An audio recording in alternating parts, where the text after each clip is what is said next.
This is the Big O Show. This is the Big O Show. This is the Big O Show.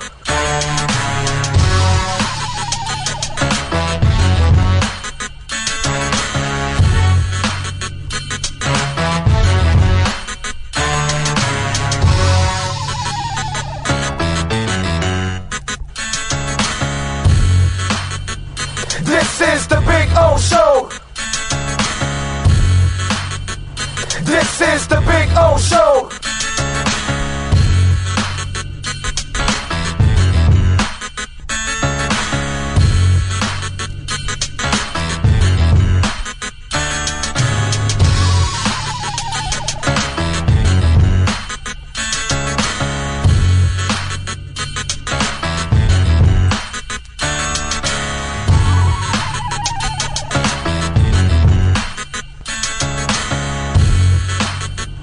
This is the Big O Show.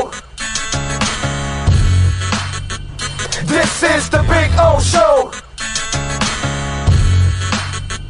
This is the Big O Show.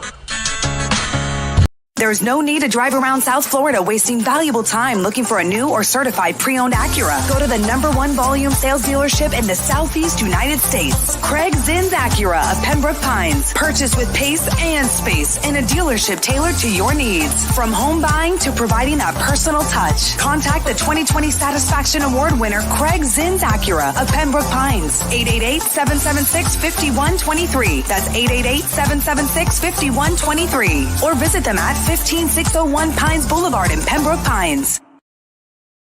Welton Rayom has more than 62 years of litigation experience handling insurance disputes. They're committed to resolving even the toughest insurance claims quickly. Call them for a free consultation. 954-966-4646. At Welton Rayom, they don't get paid unless you win. Property damage claims to your home, business, or condo as a result of a hurricane. Welton Rayom can help.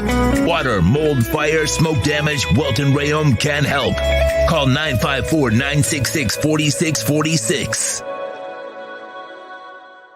Why is it that you get locked out in the worst moments of your life? Where are my car keys? Man, I can't find my house keys. In those frustrating moments, you need a locksmith you can count on. A. Lenny Locksmiths in South Florida, from Miami to Port St. Lucie. In Central Florida, A. Lenny locks it down in Orlando and Tampa Bay. Lockouts or lock changes for home or business. Car key replacements and programming all model cars. 24-hour service. Call them at 855-869-5625. Go to the website at alennylocksmith.com. If you're a Miami sports fan, then there's only one store to go to, and that's Caneswear at Miami Fanwear in Davie. They're your one-stop shop for all your inner Miami CF, Canes, Dolphins, Panthers, and Marlins merchandise. They have hats, t-shirts, game day jerseys, and so much more. Located at 2511 South University Drive in Davie, and open 24/7 online at caneswear.com or innermiamiwear.com. Call them at 954-835-5597. Caneswear, the spot where inner Miami and all Miami sports fans shop. Oh, great. You have a doorbell camera. Now you have a front row seat to your house getting robbed. They're breaking into my house! Ooh, there goes the TV. I'm sure it'll turn up at the pawn shop. No, not the TV! Just because you can see them, that doesn't mean you can stop them. With Slogans, you get 24-hour monitoring, a free home security system, and professional installation. Plus, free doorbell camera, one that'll actually work for you. Get out of my house! Get out of the house! Call 1-800-ALARM-ME. When you move, you need a reliable company led by passionate folks, eager to assist its customers during a transitional process that needs to be smooth. Call Essential Moving Experts at 844-368-5750 for all your local and long-distance moving needs. You can rely on Essential Moving Experts. Mention the Big O Show and get $150 off. Family owned and operated, they offer free 30-day storage, full service moving, fully licensed, bonded, and insured. Moving was never so easy. EssentialMovingExperts.com. For over 16 years, EJDConstruction.com has provided South Florida residents quality craftsmanship, accurate project management, and exceptional service. That's why EJDConstruction.com is an A-rated member of Angie's List and the Better Business Bureau. When you're looking for the right custom home builder for additions or home remodeling, please call my friend Eric at 305-433-4843. That's 305-433-4843 for EJDConstruction.com.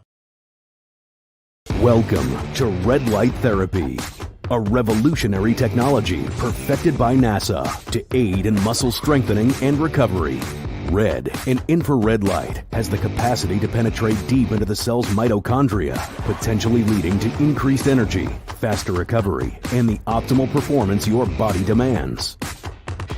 Train, fight, recover.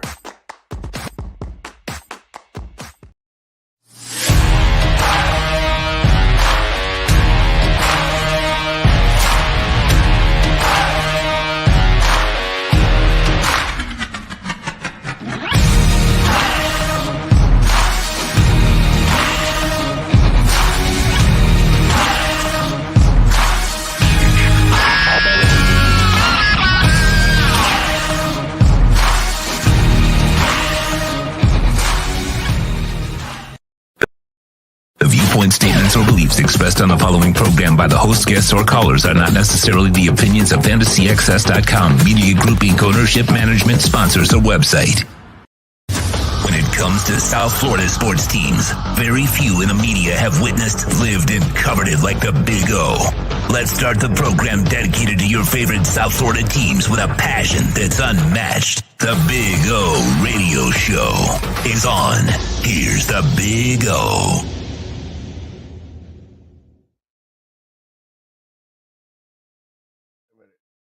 It would help if I turn on my mic. Good morning, boys and girls, on a beautiful Wednesday, a hump day. Hope you all are feeling well. Hope you're feeling as good as I am. Got a long day today, but looking forward to it. There's a lot of good stuff going on today. We'll be at Dolphins camp today. Got a big meeting in the afternoon, all kinds of stuff. We've got, of course, big news on the show. First of all, good morning to Sean Stanley, of course, the man that powers this program and puts it together and masters it every day. Good morning, sir, to you. Yesterday, congratulations to Mike McCoy, our debut of our Miami Hurricanes Watch program. He did a terrific job. Adam Lichtenstein, by the way, thank you, sir, for joining us on the program. Sun Sentinels Miami Hurricanes writer. We got to get him on this side of the platform also. We'll get Adam on too to talk a little Canes. So that was really good. Plus, we kind of ended up creating another program yesterday that is going to air on the 20th. So every Tuesday night now coming up. Next week it'll just be Mike from 8 to 9. But starting on the 20th in 2 weeks, we are going to have our college football roundtable. And some of you wanted, there it is. Sean did not waste any time. I saw that last night, Sean. You're awesome, dude. You're just freaking awesome. So last night he already created the imaging for it. So he put it out there, our college football roundtable. So 7 to 8, starting on the 20th in the evenings, on Tuesday evenings, you're going to have Manny Navarro from The Athletic. You're going to have my buddy Ira Schofel from War Chant. He's the War Chant editor. He's the man when it comes to Florida State. And Kevin Brockway, who I've known for so long, and he's been on the beat several times, and he's covering the Gators. And so I love Kevin.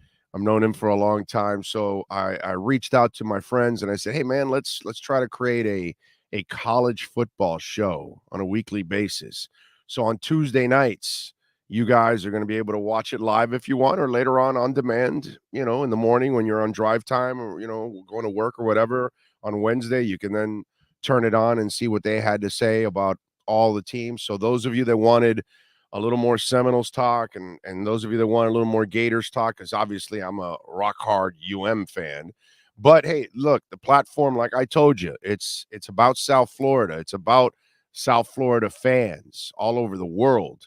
And they also happen to be Seminoles and Gators. You know what I mean? As much as we despise them, they are those fans. Anyway, those are the fans. Look, the reality is my daughter went to FIU. If she wanted to go to Florida or Florida State, she could have gone to Florida State. Those are the schools we could have afforded. We couldn't afford UM anyway. So let's be honest. Most of us can only send our kids to state schools. I was lucky that my daughter ended up getting full ride. So, that's cool. But anyway, so we got that coming. Not this Tuesday coming up. Next Tuesday, you'll have 2 hours of college football. And I don't know yet because I haven't asked Sean what he's doing with the wrestling show because it might follow all of that too from 9 to 10. I don't know if he's going to do it then or switch it up or something along those lines.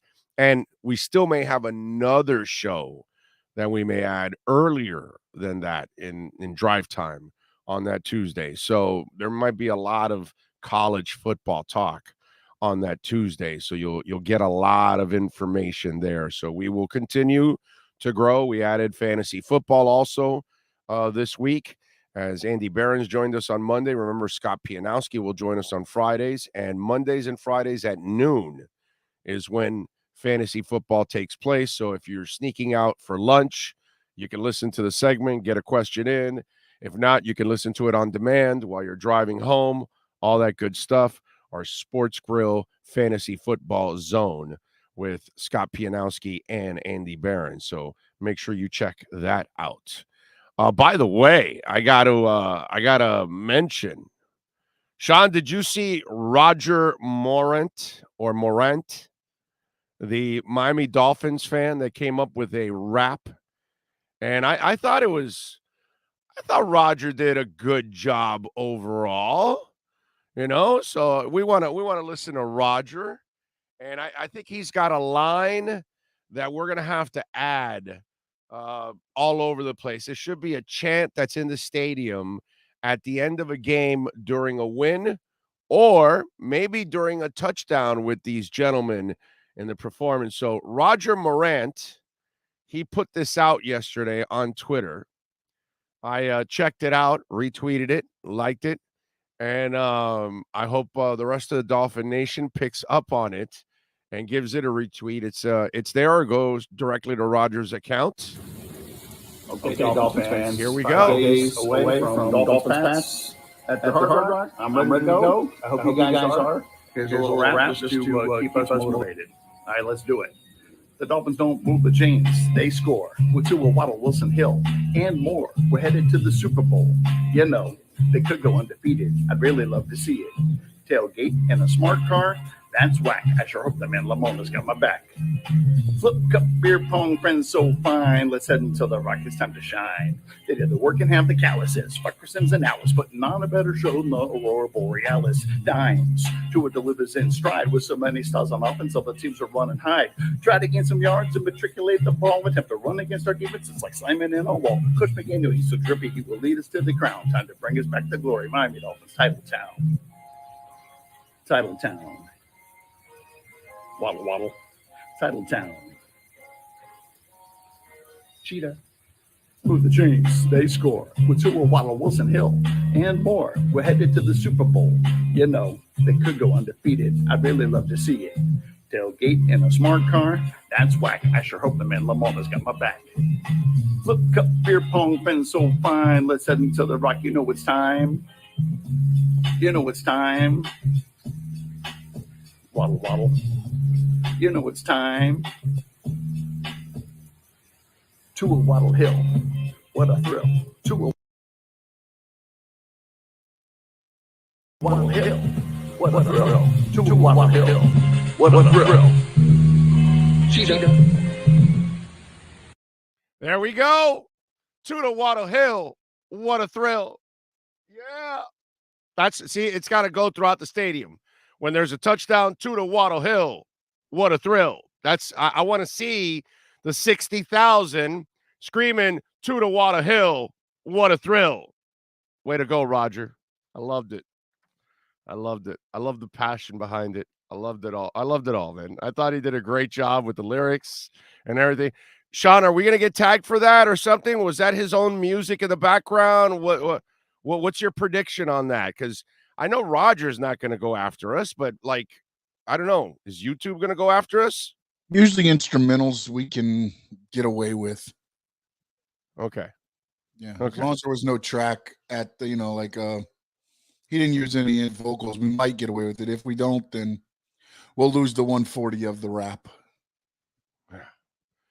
Tell you, it was a good rap. Good rap.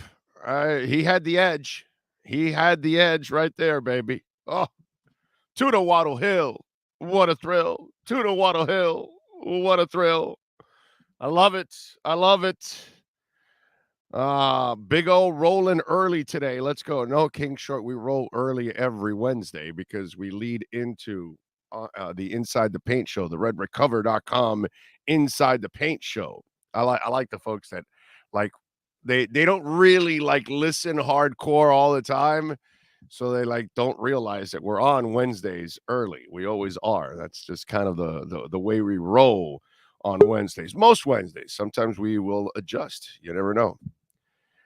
Big O loving the slick back, looking sharp. Your wife not going to let you out of the house today. Well, no, it's just that I got out of the shower recently, so the hair is not dry yet. That's the only reason why it's slicked back, and it hasn't. By the time Inside the Paint is done, then the locks will be settled in, and then then we're fine. That's the only thing that I haven't been able to revitalize. These entrances, man. These things here. Oh man. That never. This I got my. I'm covering up the yarmulke, but not the insides. Unfortunately, this has been dead too long. That's been the problem. Big O, your rant on Patriots head coach was classic. I'm just pointing out the tooth. The tooth. It's all about the tooth on this show. So we just have to we have to bring the tooth to the table. So appreciate all of you as always. So we got a loaded show. We got Red Recover Inside the Paint coming up right now with Ira Winderman and Kurt Heelan. We're going to bring the boys up in a second now. Ian Rapoport will join us in hour number 3 at 10:10. Matt Verderame will join us at 11. We're going to wrap up around noon, maybe 12:15 or something today. We're going to go a little early because we got to race out the Dolphins camp. And we got to go into the locker rooms and get some more content for you guys. We don't stop working here on the platform, as you can tell. So we got a bunch of things to do today, and we will rock and roll. If there's anything, maybe we come back later on today. I do something. I don't know yet. It depends. But we will have a bunch of interviews for you, hopefully from the locker room. So make sure you've got the notification bell hit on our page, and you'll know when Sean Stanley loads it up. All right, let's load up the boys. Let's get them ready for the top of the hour and Inside the Paint. There's one. There's two. Gentlemen, good morning. How are you all doing? I'm doing good. We're going to give you an hour so the hair can dry after your morning shower. And, Kurt, out there in L.A. at 6 a.m., he's on his own. I think he'll take the post show shower after we get done with our Red Recover. Yeah, you guys don't have the dryer issue thing, whether you decide to use the dryer or not. We buff. We just have the buffer. We have the head buffer. Exactly. Yeah. I could see that. All right. So what do we got brewing for the next hour here? Tell us. Well, first of all, I want to talk about how free agency, even with the slowdown, there have been enough names that make you, I don't want to say question the Heat's approach, but when Montrezl Harrell goes to the Sixers yesterday, so they not only add PJ Tucker, they add Harrell. It shows you the teams who were saying, we like who we are, we're all in the moment. And then the Heat just laying back and saying, you know what? It doesn't have to happen in August, September. It can happen early in the season. It can happen at the trade deadline. There are certain teams that are so locked in between being hard capped, between being out of resources, out of exception money. So it's sort of interesting how the Heat are playing it. They're saying, hey, one game within the NBA Finals. We lost one player. We signed back two. We're going to see where we can go. Also had a discussion with the Heat executive, not going to say who is basically saying, hey, before you discount us, we signed Victor Oladipo and Caleb Martin this offseason. They happen to be our own free agents, but let's rate them against some of the other signings in the East. So I'm going to go over with Kurt on that and sort of say, hey, the Heat signed these two, the other team signed these guys. Who really had the best off season? So a chance but they also lost Tucker too. That's where you can brag about the positives, but we also got to be fair and say, well, you lost a leader in the locker room. Here's the question I have for Kurt and you, Ira. Okay, have we lied to ourselves in Heat Nation here? Because I don't hear John Collins being shopped. I don't hear Miles Turner being shopped. I don't hear Harrison Barnes being shopped. And Lord knows I'd love to see Miles Turner here. I think he's a perfect fit for what they need. But I'm not hearing that those names are available. They're not shopping them to other teams. It seems like those teams are going, to start the season with those guys. Did we lie to ourselves? Those guys are not available, or what's the deal? You know what? I have the answer, but I'm going to go in our sponsored time, and I will tell you the answer to that at the top of redrecover.com inside the paint, which is next. All right, good. I want to know, have we lied to ourselves? Is there an option out there for the Miami Heat? Tune into the next hour. The Red Recover Inside the Paint Show. Ira Winderman, Kurt Heelan, next.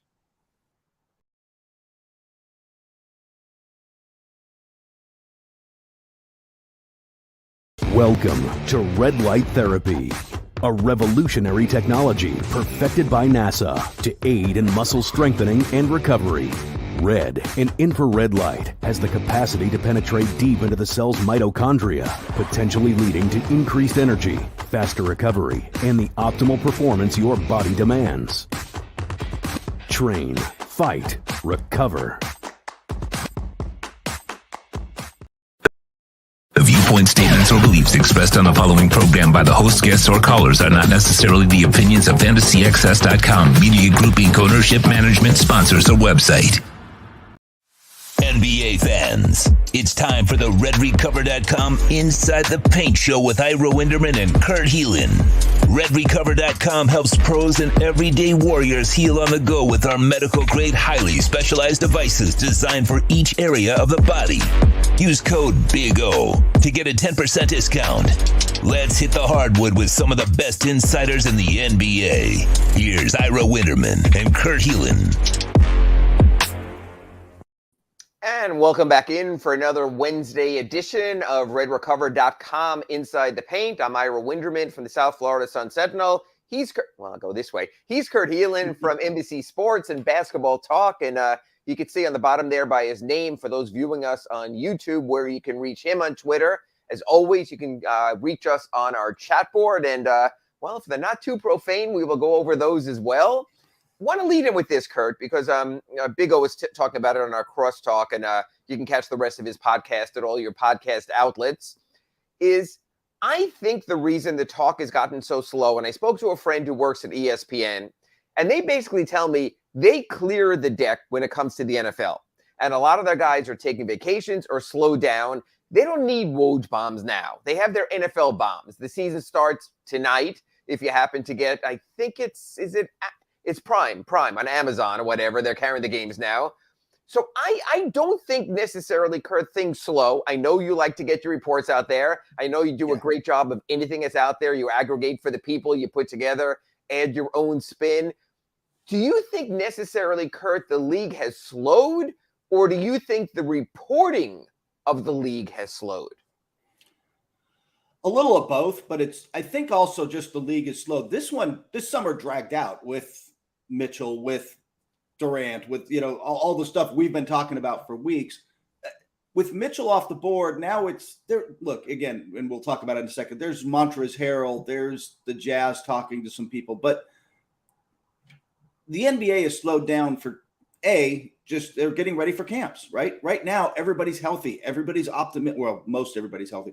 Everybody's optimistic. Everybody loves their team right now, right? Like, this is the time of year when you're like, no, this is going to work. It's, hey, Patrick Beverly and Russell Westbrook are going to play together. What could possibly go wrong? Like, it's like every team is there right now. Every team is happy and it's singing Kumbaya. And that will start to change when training camps open and adversity starts to strike and there are injuries and reports start coming out. But right now, you said, nobody's really pushing on, I don't think is hard. I don't want to say pushing, but like nobody's digging.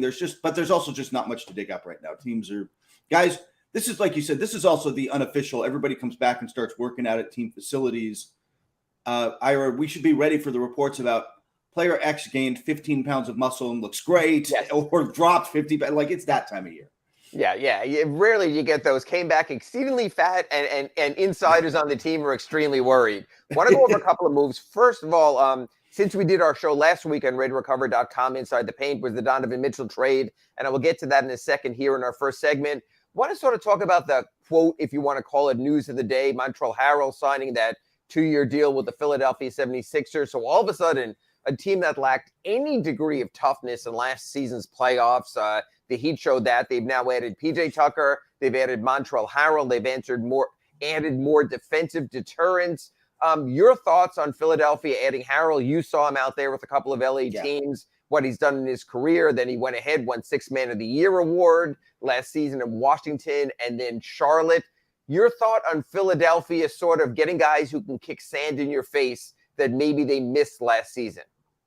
I think that Harrell brings some of that, right? Like that fiery attitude. He's unlike the other guys they picked up, the Anthony Melton and PJ Tucker, and Daniel House, who are guys they can trust, I think, in the postseason. Montrezl Harrell is, to use the baseball term, he's an innings eater, right? Like, yes, he's going to give them 20 minutes a night of hard play at the 5, so you can look, if you're the 76ers, what is goal number 1, goal number 2, and goal number 3? Keep Joel Embiid healthy. Keep Joel Embiid healthy, right? Like you've just got to, you've got to keep his minutes down. Harrell helps with that. He's a good pick, whether they're running Harden or Tyrese Maxey with the second unit. He sets a good pick, rolls hard. When he won 6th Man of the Year, he and Lou Williams were a dynamic pairing with the Clippers second unit, and they could score enough to keep them in games or even expand leads. I think that's what they're hoping for out of him. If their second unit can hold its own, they like their first unit's chances, and we'll see. I think it's a good signing for the regular season. I don't think it moves the needle. Like all our playoff questions, Ira, still sit there with them. Sure, but I like that signing for the regular season. It just isn't the goal to keep everybody healthy and have some depth, and that they got it. And you know what? There might be 2 parts to that also, Kurt, because for down here, the local feeling, losing PJ Tucker, it also buys innings for PJ Tucker. That here's a guy at 37, 38 years old that you don't have to play him maybe as much as the Heat did last year when the Heat didn't have a true backup power forward. So he also, like you said, I think come the playoffs, you can strategize against him. Guy has no offensive game except as a role guy. You can get him caught out there in switches. It doesn't work as much. The goal for Philadelphia, as much as keeping Embiid fresh during the regular season and maybe PJ Tucker, is getting past the conference semifinals, which they have not done, and they have struggled in the Embiid era. So I see that also. So I see it's a nice signing. Let me go back another direction. Now, we've sort of filled people in here in RedRecover.com Inside the Paint in recent weeks. The Heat does not want to add another player now because they don't want to be hard capped. The only way the Heat could have added Harrell was either with the rest of their mid-level exception, the part they didn't give to Caleb Martin. Once you go above the non-taxpayer mid-level exception, hard capped. That's why they didn't do that. Or they could have given him, similar to what Philadelphia did, the biannual exception, about $4 million a year. Once you use that exception, hard capped. Can you give me an argument with the Heat having an open roster spot, with the Heat having let go of PJ Tucker because they didn't want to be hard capped, the Heat going ahead and having signed Montrezl Harrell, knowing that part of history? Because I know there's a lot of people here in Heat Nation are wondering, why did they let him get away? Yeah, if you could have signed him for the minimum or something, that would have been one thing. But once you were talking, and he's probably slightly better than a minimum player. Right. Once you're into that, like you said, now once you're hard capped, I don't think people understand how much that really limits you down the line. And I think if you're the Heat and you're looking, or you would say this, when the reason for that open roster spot is flexibility, is to decide down the line, all right, hey, this is our need is here. Maybe it ends up being power forward. but maybe it ends up being somewhere else due to injury or guys just not playing at the level they expect or whatever happens. This gives them, right now they have flexibility. The second they bring in someone like Harrell at a price that's going to hard cap them, that you don't have the roster spot and your flexibility to make a move really goes away. You save that bullet, for lack of better phrasing on that, like for a bigger move than, hey, this guy can eat some innings. And I agree with that. And as I wrote at my Ask Ira at sunsentinel.com, you can't on one hand say you didn't bring PJ Tucker back because you don't want to be hard capped and then bring back a lesser replacement for him and wind up being hard capped. So I think the Heat, the one thing you want to do with the start of free agency is get your ducks in order and say, if this, then that. This is going to be our approach, and we're going to stay with the approach until there's the guy. Whether the guy had been Kevin Durant, nope, not anymore. Whether the guy had been Donovan Mitchell, no, not anymore. But like Big O led in our crosstalk, you still have the John Collins situation in Atlanta. Will that work out with Trae Young and now DeJounte Murray? You still have, I still don't think the Sacramento Kings have any chance in the loaded West of making the playoffs, quote unquote, top 6, maybe play in top 10. But the Harrison Barnes contract out there, do they still move to the future? He's a guy who could be out there. Indiana is, matter of fact, I'll put this to you really quickly before I get back into Miles Turner. There's no chance in hell that Indiana is making the playoffs, quote, top 6. So if we have those top 6 teams, and again, I'm just spitballing here, no order, as the Heat, the 76ers, the Bucks, the Celtics, the Nets, I'm going to say the Raptors, but we can argue that another time. Is Cleveland there any would like chance to be in the that Patriots conversation. even make the top 10 to get into the play-in, considering we haven't mentioned Chicago, we haven't mentioned the Knicks, we haven't mentioned Washington bringing back Beal? Does Indiana even have any outlook of saying, hey, we could still be a play-in team this year? No, I mean, no. And I don't think they want to. They're not going to – they've never been an organization that's going to go full tank, right? Like, that's just not how that's just not the organization style. Until now, I agree. Right. But I think that they have to realize, and I think they do, and I think their front office, maybe more than ownership, we'll see. But I agree. I think that what they're waiting for are the right deals. They want first-round picks for Turner. They want things that get them there for Turner and Beal, who are both look, Big O. They're available. Yes. Like Barnes, less so. Sacramento, Ira. You and I are on the same page there, but the delusion in Sacramento is that they are going to make the playoffs this year. They are desperate to end That's their what you 16 say. year. Right. That's the September optimism. And that's an ownership level decision. That is not coming from anywhere short of, I don't like owning a team that has missed the playoffs for 6. You know how hard it is to miss the playoffs for 16 straight years in the NBA? Yeah, where exactly. More than half the teams make it. Like it's an impressive streak in a bad way. So yeah, they're going to have to be really bad before they're going to buy before they sell. Let's put it that way. Well, but let me ask you this. Miles Turner's in the final year of a contract. Yeah. You have the decision, quote unquote, to make. Do you think Indiana's looking at their roster now and saying, okay, we have Halliburton, we've had some nice young draft choices. Yeah. Do you think Indiana, let's just put it on the table right here, Kurt. Do you think Indiana is more likely to A, move off of Miles Turner and get some young players and assets, or 2, say, you know what, we're going to re-up this guy for another 5 years? Which way do you think they go with Miles Turner? They trade him.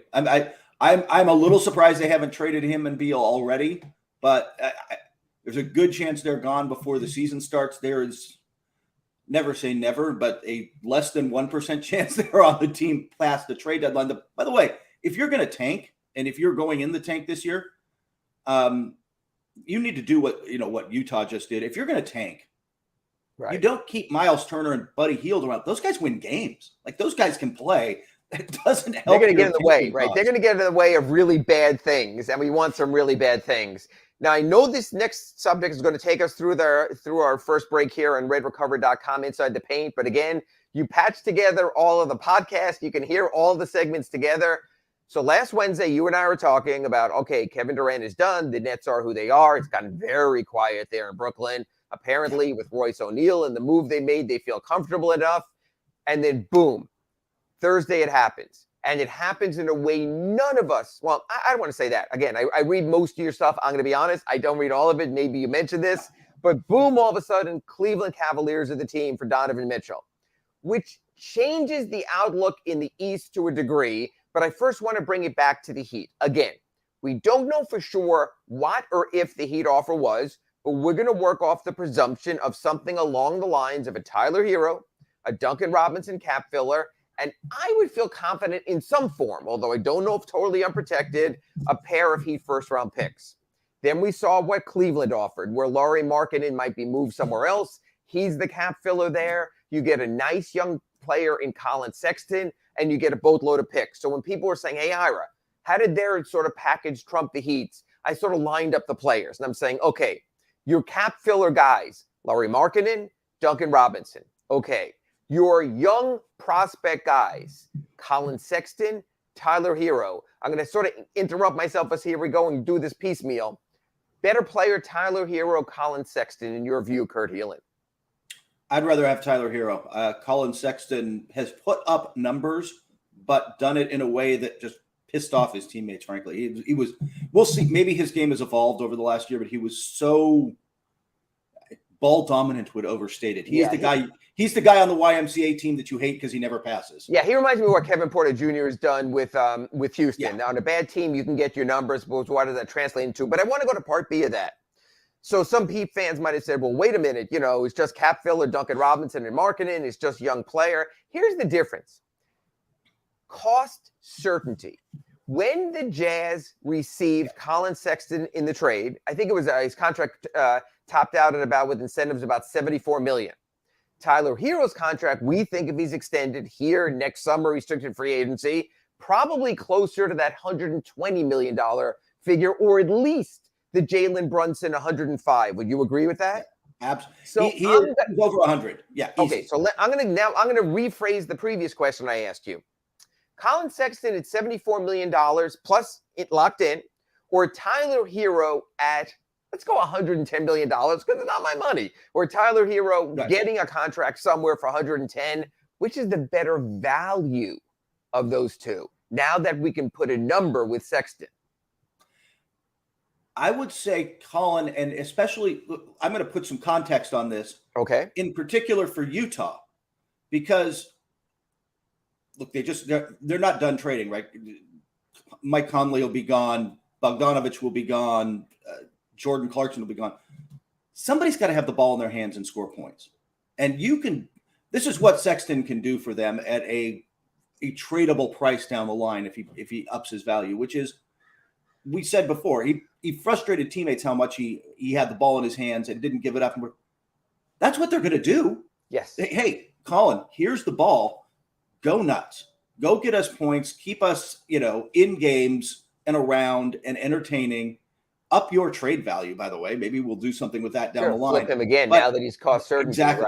Right. but that's the plan. It is not, in that sense, he's a better fit. He's a better shot creator than Tyler Hero is a better player, but he's not a primary shot creator in quite the same way that I think Colin Sexton is. So I think Colin in Sexton's terms the of kind fit, of player this is a who better fit. Colin Sexton helps you lose 115, 104. I think he's that kind of player.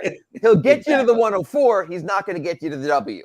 Then we have part 3 of the trade, and I went out, and this is where I nixed the trade from a Heat perspective. Not that they might have been able to cobble this together anyway, but I called the price tag absurd. I know some Heat fans came back down hard on me, and that's fine. That's why I do Ask Ira at suncentral.com every single freaking day, even in the summer. But 3 unprotected first-round picks, well enough off in the future, including 27 and 29. I mean, hell, that's 5 and 7 years from now, and 3 pick swaps. Pick swaps are different. Pick swaps mean that Utah has to have a better record than Cleveland to appreciate any value there of getting the better draft choice. Still, Kurt, when you look at a package of equivalencies, the Heat would have put in Robinson, the Cavs put in Markkanen. The Heat would have put in Hero, the Cavs put in Sexton. But to me, the killer was when you saw the trade and it came out, and you were expecting the Knicks to give up 92 picks because the Knicks, 1, they're desperate, 2, they're stupid. Is that to you a line where you said, whoa, or not? Or did you say, hey, this is the new Rudy Gobert reality when it comes to draft picks? This is what you do? Because I thought that was insane. I thought when the Nets did it for Garnett and Pierce, their thought was, hey, we're going to go ahead and just throw it all to the wind. We're moving to Brooklyn. No one's a Nets fan. Everyone's going to Madison Square Garden. We have to make a splash. When those kind of trades were made for James Harden going from the Rockets to the Nets, again, somewhat Nets desperation, they wanted a big three. And even the Sixers, when they sent those picks to the Nets for Harden, they were on the precipice of contending as an NBA champion. And it's James Harden. I don't like his game at all, but that's a player who can lead the NBA in scoring perennially. When you saw the draft loot that was offered by Cleveland to the Utah Jazz, what did you think of the overall scope of package? Winderman called it absurd. I thought it was a little high and a little desperate. I'll also say this. Cleveland, it was an more acceptable risk because they're not getting a superstar. They are not Miami. They are not New York or Los Angeles. They can't just, man, we didn't get this guy. We can just move on to the next one. They're not that city. They're not that franchise, right? Like they're people not coming there. If Donovan Mitchell's on 3 years, right? Like he's got that 3-year deal. We've got 2 of those years now to convince him to stay, to win enough games, to show him how great pierogies are, or whatever it's going to take to win. They can convince him to stay and then go from there. Because look, that is a nice young core now. I can poke holes in it. I can say they're not contenders or as good as the Heat, and maybe they will be in a few years with Mobley and stuff. A different discussion. But they're not going to get somebody like this. It is worth the risk for them in a way I'm not sure it is for other organizations. I'll ask you this, though, Ira, because those picks, the problem, we discussed this before with Miami, those picks aren't going to be great. No, they're Miami worthless. They're in the 20s. Good, right? Even in the worst years, they're in the mid-teens if they get out of the lottery. So I agree with that. I want to stay on the Donovan Mitchell sort of trade path here in our redrecover.com Inside the Paint show after our break. And I want to get your thoughts on a few things. Number one, I want to get your thoughts on, does this vault Cleveland how high in the East? Possibly a threat to the Miami Heat.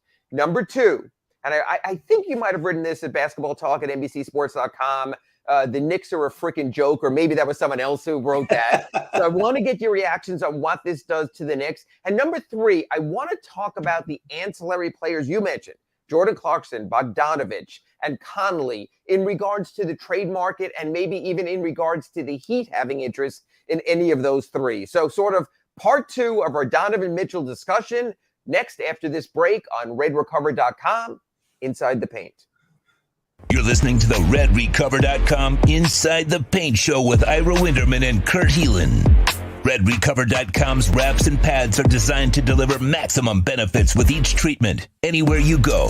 Use the code Big O to get a 10% discount.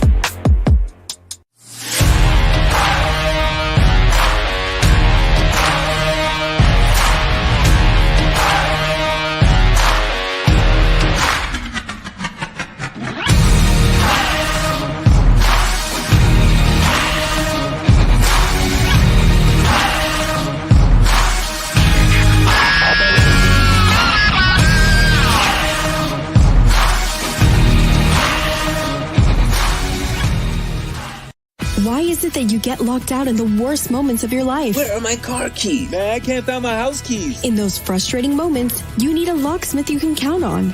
A. Lenny Locksmiths in South Florida, from Miami to Port St. Lucie. In Central Florida, A. Lenny locks it down in Orlando and Tampa Bay. Lockouts or lock changes for home or business. Car key replacements and programming all model cars. 24-hour service. Call them at 855-869-5625. Go to the website at alennylocksmith.com. If you're a Miami sports fan, then there's only one store to go to, and that's Caneswear at Miami Fanwear in Davie. They're your one-stop shop for all your inner Miami CF, Canes, Dolphins, Panthers, and Marlins merchandise. They have hats, t-shirts, game day jerseys, and so much more. Located at 2511 South University Drive in Davie, and open 24/7 online at caneswear.com or innermiamiwear.com. Call them at 954-835-5597. Caneswear, the spot where inner Miami and all Miami sports fans shop. Red Recover now offers a simple-to-use, professional-grade light therapy device designed to help your dog heal and live a healthier life. Red Recover emits red and infrared light therapy based on the same science that NASA developed, all in a soft, flexible housing pad powered by a convenient, rechargeable lithium-ion battery. Say yes to science and give your dog the care it deserves with Red Recover. Welcome back to the RedRecover.com Inside the Paint program with Ira Winderman and Kurt Heelan. Go to RedRecover.com to learn more about red light with videos, blog posts, and 40 years of medical research to treat pain, inflammation, and overall well-being. Use code Big O to receive 10% off your order. Here's Ira Winderman and Kurt Heelan. Ira Winderman from the South Florida Sun Sentinel. He's Kurt Heelan from Basketball Talk and NBCSports.com. Back for our second segment here on RedRecover.com Inside the Paint. If you missed the first segment, we spoke about the Heat possibly losing out on Montrezl Harrell, how that can impact the Heat in the East. You can hear that on our podcast. I want to continue with something we spoke about in our first segment. Again, you can pick up on that. The Donovan Mitchell trade, even though it came from a West Coast team, what Utah got back is not going to change the West for years to come, but it does impact the East. So I want to first start with when you look at the Cleveland Cavaliers, who were the surprise story of last season, who until really the latter stages were not even a play-in team, but a playoff team. Got a few injuries. It changed their dynamic a little. It changed their projection a little. Kurt, when you look now at one of the more intriguing, if not undersized backcourts in the NBA with Darius Garland and Donovan Mitchell, you look at the front court now, they're not 3 7-footers anymore, but they add in an Isaac Okoro, I think. I don't know what direction specifically they're going to go in as a defensive element. You have Mobley, who might be the best player from last year's draft, ultimately in the long run, when you look at what he's done so far. And Jared Allen and sort of that whole, speaking of the Harden trade with the Nets we spoke about a couple of years ago in our first segment, how he was almost a throwaway player there, where the Nets said, hey, we got Nick Claxton, we don't need a center, and he emerged into an all-star. So when we look at the East hierarchy, and again, in our first segment, I said, I think I'm moving Brooklyn in. I know Big O has disagreed. He wants to wait and see. You have said that a little bit after the Durant thing also. We initially had a top 4 in the East projection-wise, some order of Boston, Milwaukee, Philadelphia, Miami. I am adding in Brooklyn now with Kyrie and with Durant. My number 6 team for the make the playoffs above the play-in line is Toronto. I think people still sleep on that lineup and what they have there with the emergence of Barnes and Van Vliet and OG Anunoby and Pascal Siakam in their lineup. Kurt, this Cleveland team, long-winded way to get to you. Sorry you couldn't talk in the first minute of the segment. Where would you put this Cleveland team in the East hierarchy? And be honest here, because you're all the way out in LA. No one's going to come attack you. Are they a threat to the Heat? Not if the Heat are healthy. I still think the Heat are just a better team. I actually would say that, first off, I'm with you, especially in the regular season. I've got my questions about Brooklyn, but you got Kevin Durant and Kyrie Irving. You're just going to win a lot of games, man. You're going to be fine. They just have to show up. That's a simple show-up team that if you're playing one of these daily fantasy pools or just betting daily, if Durant shows up and Irving shows up, they're a favorite against probably any team at home and most teams even on the road. So it's simply a matter of, the injury reports. They now come out hourly on the half hour, and teams have to have them in by 3:30. But if they don't show up in those injury reports, that's a good regular season team. Right, exactly. So I'm with you. I think there's a clear top 5. I move Cleveland into kind of a tie with Toronto. I will pick Toronto just because I think I've talked about this before. I think they're really tough in the regular season because they don't play like anybody else. They're not built like anybody else. They are unpredictable. I think there are holes at the 3. Isaac Okoro, you're right, gets a chance, but they have a really dynamic scoring backcourt and a really elite front court and a lot to figure out unless you're expecting a Kevin Love resurgence. There's still a lot to figure out in Cleveland. But I think that top 5, especially Miami, but I think, frankly, I think this applies to all of them. They're all where Toronto and Cleveland are is if there's an injury or something else changes the dynamic there where one of the key players misses time and that team steps back, there's not some huge gap now. There's not a top 5 and then it drops off the cliff. I think Toronto and Cleveland are 6-7 and really close to those teams. So the threat is a non-healthy Heat team. There's not some there's not some cushion like, oh, we got room. We can drop a few games. There's just the East isn't going to be that way. You struggle for 2 weeks and you're going to drop from 3rd to 7th really quick. And the Heat were there at some points last year. When you go back to Basketball Reference and the day-by-day standings, they had their time. So what I'm curious about is if we have you putting Toronto finishing the Big Six, I guess now we call it, for teams that don't have to go to the play-in. So you have those. You're putting Cleveland, I guess, maybe at 7. What about the Chicago Bulls? We found out last week that Lonzo Ball, I mean, this injury's gone on forever, is going to miss the start of the season. ESPN reported that. My friend Casey Johnson reported that for NBC Sports out of Chicago. But that team, when they were rolling, and they had it going early last season, they spent a long time in first place last season with what they had. I don't think DeMar DeRozan can ever be as good as his age as he was last season when he was frankly great.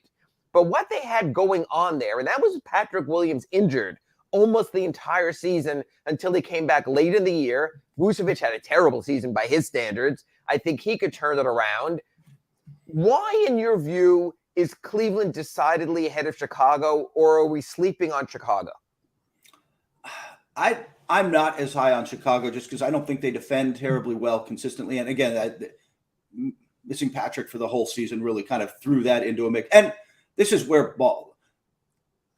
missing Ball. Remember, Alex Caruso missed a chunk of the season for them last year. That's what I'm thinking. Those guys at some point will be back and they'll be closer to whole.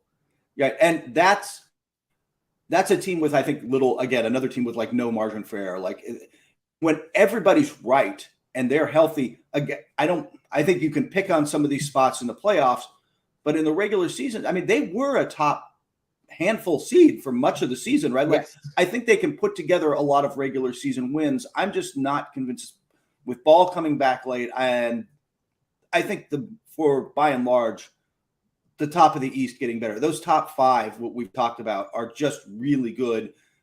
You can argue that the Heat maybe took half a step back without PJ Tucker, but the Heat are going to play hard every night.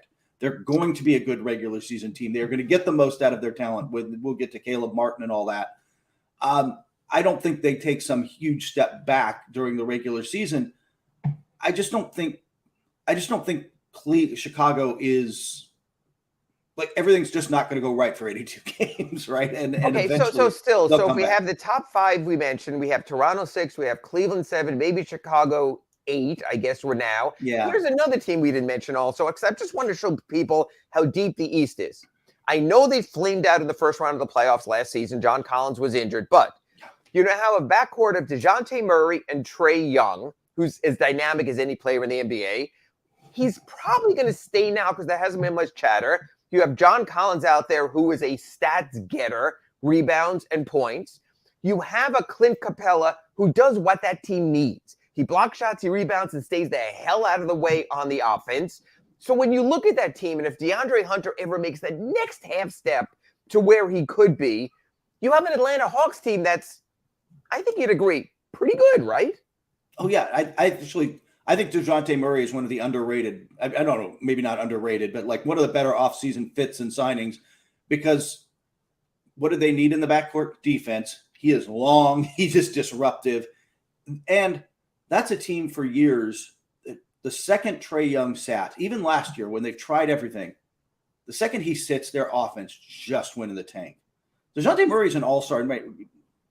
You know, he is not an elite guy, but if you stagger their minutes a little, like now your second unit isn't terrible, right? Like you're just going to. Right. I actually might have them in front of the Bulls. I think that they're kind of on the same tier, maybe, but like when you start putting them that way.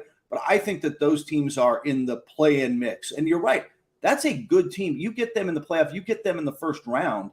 That's not some easy out. Not when John Collins is there. And I'm with you. Clint Capella is. Talk about a guy who's made a nice living, staying in his lane, learning what to do, and just being athletic. And I think he's a solid center. So here's the next point I want to get to, and I referenced this at the close of our first segment. So for everything the Knicks thought they were going to be, for the $106 million spent on Jalen Brunson, whether they tampered or not, we'll find out sometime in December or January when the NBA makes their ruling there.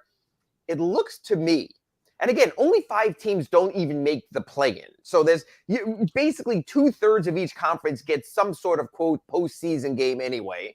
When you look at the East, I think you'd agree. We spoke about Indiana in the first segment, clearly playing for lottery balls, playing for the future. Orlando, nice young talent base, but still 2-3 years away. Would you agree with that? Absolutely. Okay. Detroit, wonderful talent base. They might have visions of playoffs this year, but they're a team for the future. I think you'd agree for that now. Detroit doesn't have to make the playoffs to justify who they are, correct? Correct. And they got a shot at the play-in if things kind of go their way, but I think that's as good as it gets. Okay, so to me, there are 3 teams then that are basically playing for the last playoff spot. That's Washington that brought back Bradley Beal. I don't know what Bradley Beal is thinking there's something there, but we'll give him the benefit of the doubt. Their rookie from a couple of years ago was playing for Israel in Eurobasket, playing very well. Maybe there's something more there. Maybe Rui Hachimura missed half the season with personal issues, so maybe he comes back. But I'm basically looking at Washington, Charlotte, don't know what's going to happen with Miles Bridges there, and New York playing for the number 10 seed. For the last play-in berth, based on all the other teams we mentioned, we had our top 6. We had Cleveland maybe 7, Atlanta maybe 8, Chicago maybe 9. All good teams. All teams capable of easily having winning records. What the hell are the Knicks going to do? And are the Knicks even, when I put them against Charlotte, a team on the come, when they put them against Washington, a team desperate for any type of postseason game, so the whole Bradley Beal saga doesn't start all over again? Where did this Mitchell thing leave the Knicks? Here's what I would say. I think you can make an argument that being patient and not overpaying is a step in the right direction as an organization for a franchise that, hey, oh my God, we got to get a star. We can't rebuild. We're New York. Let's overpay all our picks and young players for it. Like, in that sense, it's a step in the right direction. But And the advantage New York has is the same one we've talked about that Miami and Los Angeles and a couple of places has, which is you can go after the next guy, right? Like, people do want to come there. That said, this was a guy who wanted to come back home and play there. And really, you get an undersized backcourt and you've got to deal with it. They're not I don't know that, look, they're not as good as Cleveland if they get him. Right now, Cleveland, I think, is will be a better team than the Knicks would have been if they got him. Again, you don't get that many opportunities, even if you're New York. And I think they are really going to regret not landing him at some point. We'll see. Maybe I'm wrong. Maybe the next guy that comes along goes to New York and fits in. But by the way, you think I don't get attacked? I put together soon after the trade went down for Mitchell, I listed out a top 10 in the East, right, and said who gets bounced in the play-in and is really disappointed. And I did not put Washington on there because I just kind of had them ranked 11th in my mind. Washington fans let me know about it and would like you to know, Ira, that Kristaps Porzingis is going to have a breakout year, and you are really underselling it. As New York once said, as Dallas once said, and maybe you're right. And they got him for pennies on the dollar in that trade. Yeah. So maybe there is something more there. So I can get that, and I can understand that. My point being this: in the first segment, you can catch it on our podcast. I mentioned how I thought the pool of picks that had to be offered for Donovan Mitchell was absurd from a Heat standpoint. Kurt then told me, Kurt Heelan from Basketball Talk at NBCSports.com, told me, no, Cleveland was different. They're not going to get free agents. They have to trade for someone. They're not going to lure someone. I said, that's fine also. And also, they're not going to have great draft choices because they're trying to be good, unlike tankathon teams who are trying to win. That said, the Knicks had this whole pool of draft choices where it might have literally taken one more thing. Did the Knicks blow it by not putting more thing? Yes, I think they overplayed their hand. I don't think they thought Cleveland was serious.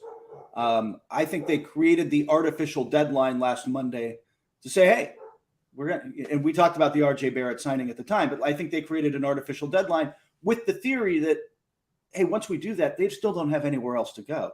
I will ask you this, though, Ira, really quick. If you're Utah in this situation, would you rather have 3 unprotected Cleveland Cavalier picks and a couple swaps, or a couple of swaps and 2 unprotected Knicks picks? No, I agree. I'd rather have the unprotected picks from the buffoons who could drop to the bottom of the earth, and that's who the Knicks are, because they'll have a new coach, they'll have a new general manager, everything will change by then.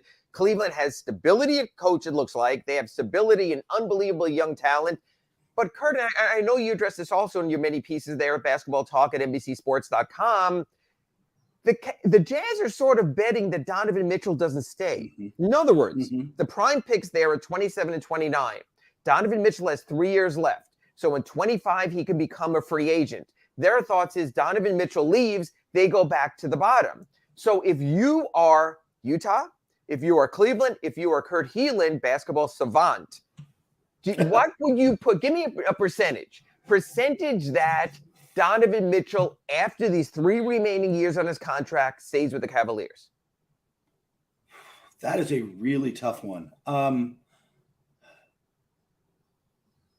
I'm going to go just above half, like say 55%. Okay. Like so and I think that Utah has the advantage of knowing him better. He was very good in the community. You have talked to him. Is there a nicer superstar? No. He was down here for the Miami Pro Summer League. He didn't play up the fact that he's playing with Bam, and he didn't taunt Heat fans. He just loves the way he's playing and sort of who he is. Real quick, and again, I love the fact that we're podcasted here. We can go long in certain segments. The end of the last segment I mentioned to you, I want to sort of wrap up this Utah Jazz trade. We now know that Clarkson, Conley, and Bogdanovich have far less value to the Utah Jazz than they might to another team. Of those players, give me one of those 3, if you're the Miami Heat, that you might be willing to throw in some sort of protected pick, Duncan Robinson's contract. Of those 3, who do you sort of might appeal if you're window shopping now in Salt Lake City and you're the Heat? I want Bogdanovich. It's harder to make work because he's $19 million and Clarkson's $13. And look, Clarkson will be the first one traded, I think. There's already buzz about him, but he makes less, and his role is obvious, man. Like, you know what Jordan Clarkson is. You're going to plug him in as your 6th man and watch him be a volume scorer, and there's value in that. Don't get me wrong, but you know what he is. Bogdanovich can play on both ends, can hit threes, can do a little shot creation. He is a good all-around player who you bring into Miami and gets in. If you have to send out Duncan for him, you get a more rounded player. I agree. And if I'm sending out Duncan Robinson, a protected first-round pick, and hey, if you want to take your chance on a pick swap, I'm the Heat. You're the Jazz. You suck. I'll go ahead and do that also. Definitely. So, yeah, I think that's a good name. And if he's the Heat's opening night power forward, and we will get to that, by the way. Sidala, Jesse have questions about the Heat power forward situation on our chat board. We'll address that after. And what I want to come back with on our redrecover.com Inside the Paint show, and our final segment coming up is this. If every player was a free agent, all were outside free agents. And if you were the Miami Heat and you had to pick and choose and keep the salary cap in mind, and your haul was Dwayne Dedmon, Caleb Martin, and Victor Oladipo, where would that rank in the Eastern Conference among players signed during free agency this summer? So after the break on redrecover.com Inside the Paint with Kurt Helin, we'll go there and say, was the Heat offseason that awful? And then we'll go to the questions from C. Dalla and Jesse and have them tell you that, yes, it was. We'll be right back. Heat fans, you're locked into the redrecover.com Inside the Paint show with Ira Winderman and Kurt Helin. RedRecover.com helps pros and everyday warriors heal on the go with our medical-grade, highly specialized devices designed for each area of the body. Get 10% off by using code BIG-O. There's no need to drive around South Florida wasting valuable time looking for a new or certified pre-owned Acura. Go to the #1 volume sales dealership in the Southeast United States. Craig Zinn's Acura of Pembroke Pines. Purchase with pace and space in a dealership tailored to your needs. From home buying to providing that personal touch. Contact the 2020 Satisfaction Award winner Craig Zinn's Acura of Pembroke Pines. 888-776-5123. That's 888-776-5123. Or visit them at 15601 Pines Boulevard in Pembroke Pines. When you move, you need a reliable company led by passionate folks, eager to assist its customers during a transitional process that needs to be smooth. Call Essential Moving Experts at 844-368-5750 for all your local and long-distance moving needs. You can rely on Essential Moving Experts. Mention the Big O Show and get $150 off. Family owned and operated, they offer free 30-day storage, full-service moving, fully licensed, bonded, and insured. Moving was never so easy. EssentialMovingExperts.com. Oh, I think I know what this is. Houston, we have a package. Hello? No matter where you are, the Sloman Shield home security system guards your home. With next-gen perimeter protection, 24/7 monitoring, and interior motion sensing. And right now, get a free Sloman Shield security system and doorbell camera, all professionally installed, for free. Shield your world, the Sloman Shield. Hey guys, this is Hayden Hurst, NFL tight end. I'm partnering today with Red Recover. We're going to run you guys through some drills.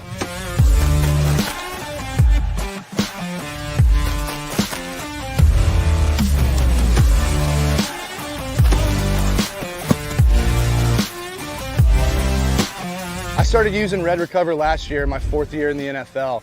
It just helps me on Mondays after games, get my recovery process started, get back into the fold of the week, and get ready for the following Sunday. And if you want to recover like me, use Red Recover.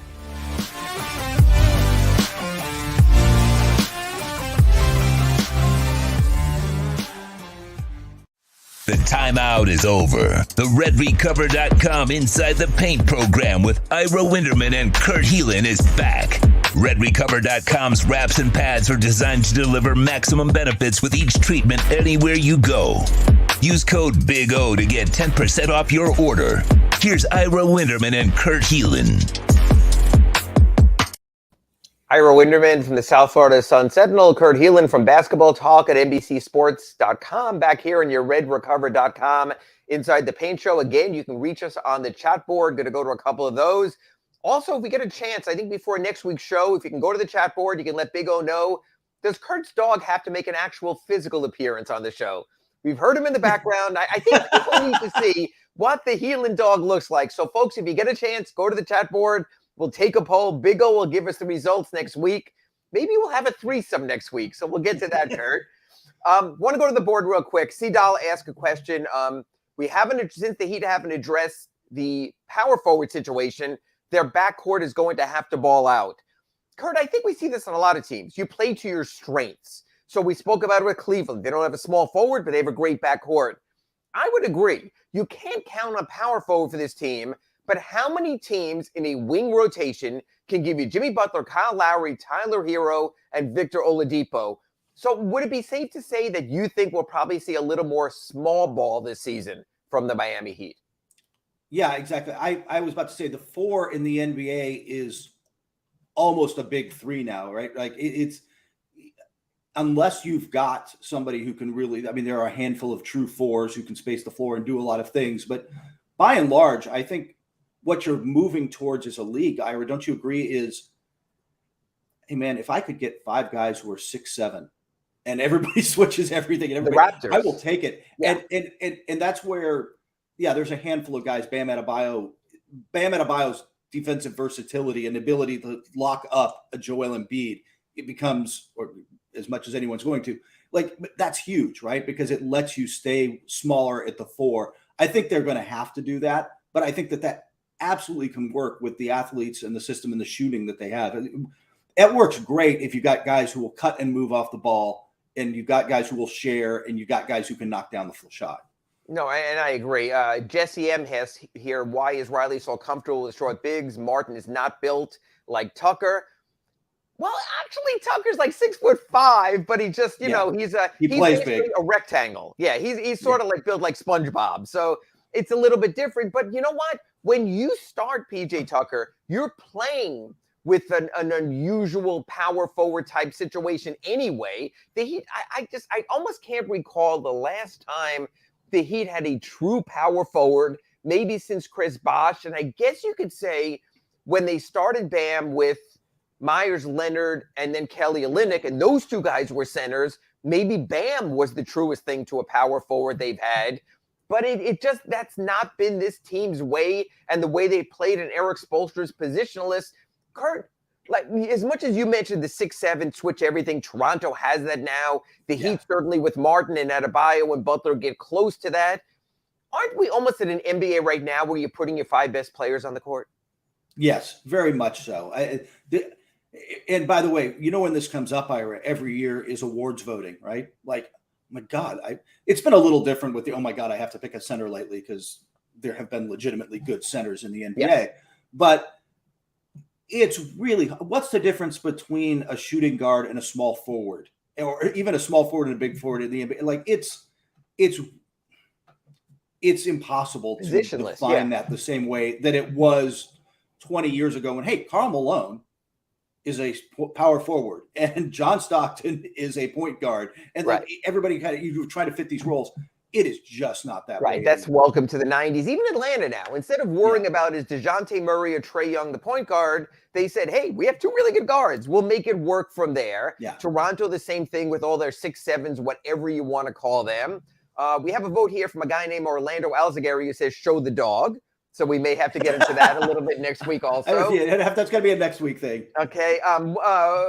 Omar says here he thinks the last true power forward was P.J. Brown. You almost can say that only because Chris Bosh really was a power forward and a center. By the end, was shooting 3-pointers, was like these hybrids.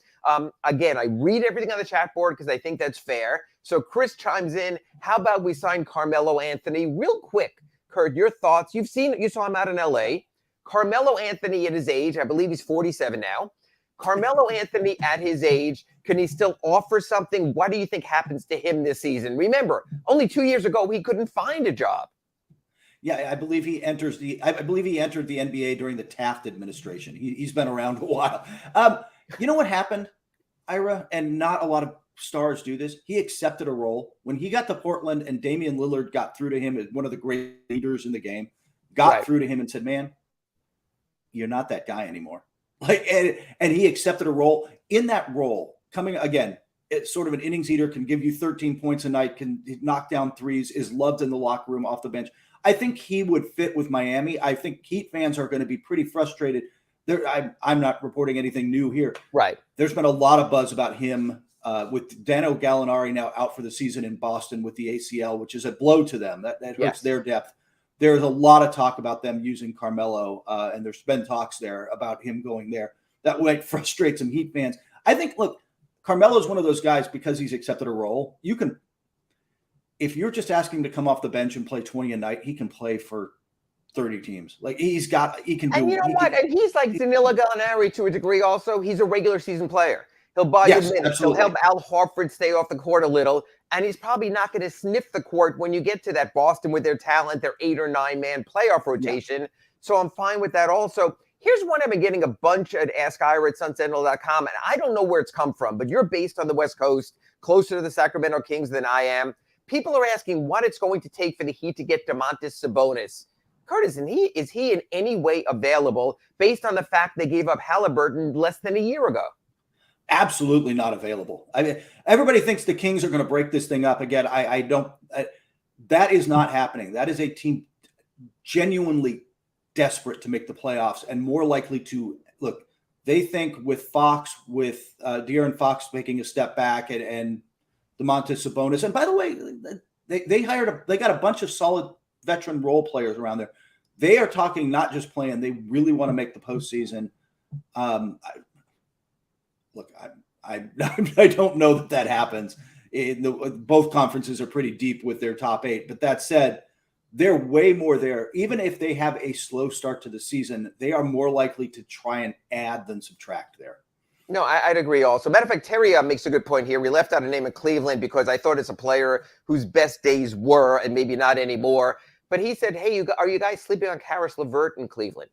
And the fact that he can be a dynamic scorer, he is probably closer to a true small forward than they have there. My thought is they have their offense with Mitchell and they have their offense with Garland, who was so ball dominant in their play-in round last year, that I think they need almost an Okoro-type defender more than they need a LeVert-type small forward. But I guess Karis LeVert is another name we probably should include when we talk about an upgraded young Cleveland core. Yeah, he didn't really fit as well next there. I mean, there was some injury stuff. It didn't blend that well last year, like you said. And now he becomes, frankly, with Mitchell and Garland, he's option number 3 at best. And frankly, between just you and I, Mobley has to move up that option list really fast. Oh, absolutely. If we're talking about them contending in a few years, it's because Evan Mobley is a top 10 player in the NBA. And is an all NBA type player because he's shown that he has the ability to get there. I agree with that totally.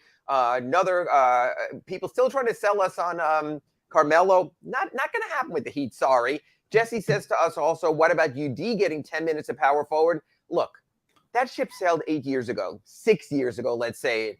UD here is for inspiration and leadership. I just don't see it. They will play Yurtsevin. They will play Dedmon. They will play Caleb Martin. They will play Max Strus. They will play Jimmy Butler, power forward, I think, before you see UD. Now, if Bam Adebayo goes out or Omar Yurtsevin doesn't develop, maybe that opens. But that would really be, I think we'd both agree, Udonis Haslem at this point in his career is open in case of emergency. I think you'd agree with that, Kurt? Absolutely. Look, if he's getting 10 minutes a night, we're going to be talking about a lot of other problems in Miami. All right. I know you don't have a pen and paper there, so I won't make you do a worksheet, but this is the point that I wanted to get to. I'm going to probably write about it in my Sunday column here at the Sun Sentinel. If everyone was a free agent this summer, and so you could go out based on your means and sign the players you have, I try to make this argument that the Heat had 4, you can make it 5 if you want, I'm not counting Markieff Morris, primary free agents.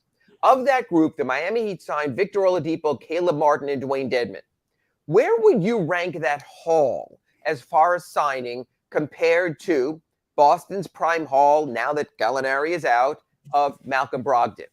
Philadelphia's prime haul of P.J. Tucker and Montrezl Harrell.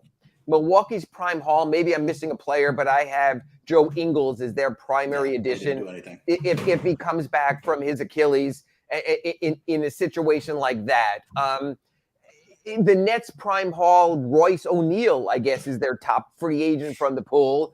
The point I'm trying to make is when you look at what the Heat added in Oladipo, who's going to be a prime rotation player, in Caleb Martin, who might start, and there is a role in the NBA for backup center, which Dwayne Dedmon is. Did the Heat necessarily fail as much as people think, or is it all about Kurt Helin, the shiny new object, and that people always want something new and something different? I think there is something to the shiny new object. And by the way, those are bigger. Malcolm Brogdon's a bigger name, right? PJ Tucker is the biggest name of that group, and he left. And you can say Caleb Martin isn't as sexy a big name because a lot of fans don't, we've seen PJ Tucker play big minutes in big games for a lot of teams. So I don't think it's as bad as people want to say. I don't look at their offseason and think they also took some big step forward. They are betting, and you've talked about this a lot. They've bet big on Oladipo, haven't they? Yeah, I think Victor Oladipo is the key to, honestly, everything this season. That's stupid. Is the key to something different this season, is the way I would put it. He was barely back last year. He's showing these, and we spoke about this, and you can catch it on our podcast, one of the previous segments here on redrecover.com, Inside the Paint. Everyone looks great in the offseason.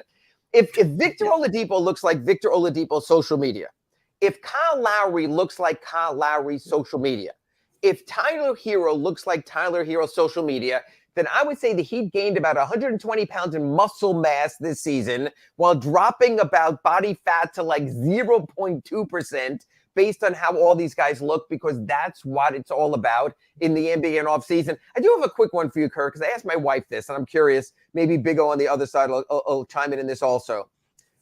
We see all these Instagram, TikTok, and other video posts from players working out, okay? A lot of them say it's a solitary workout. I'm on my own in the gym.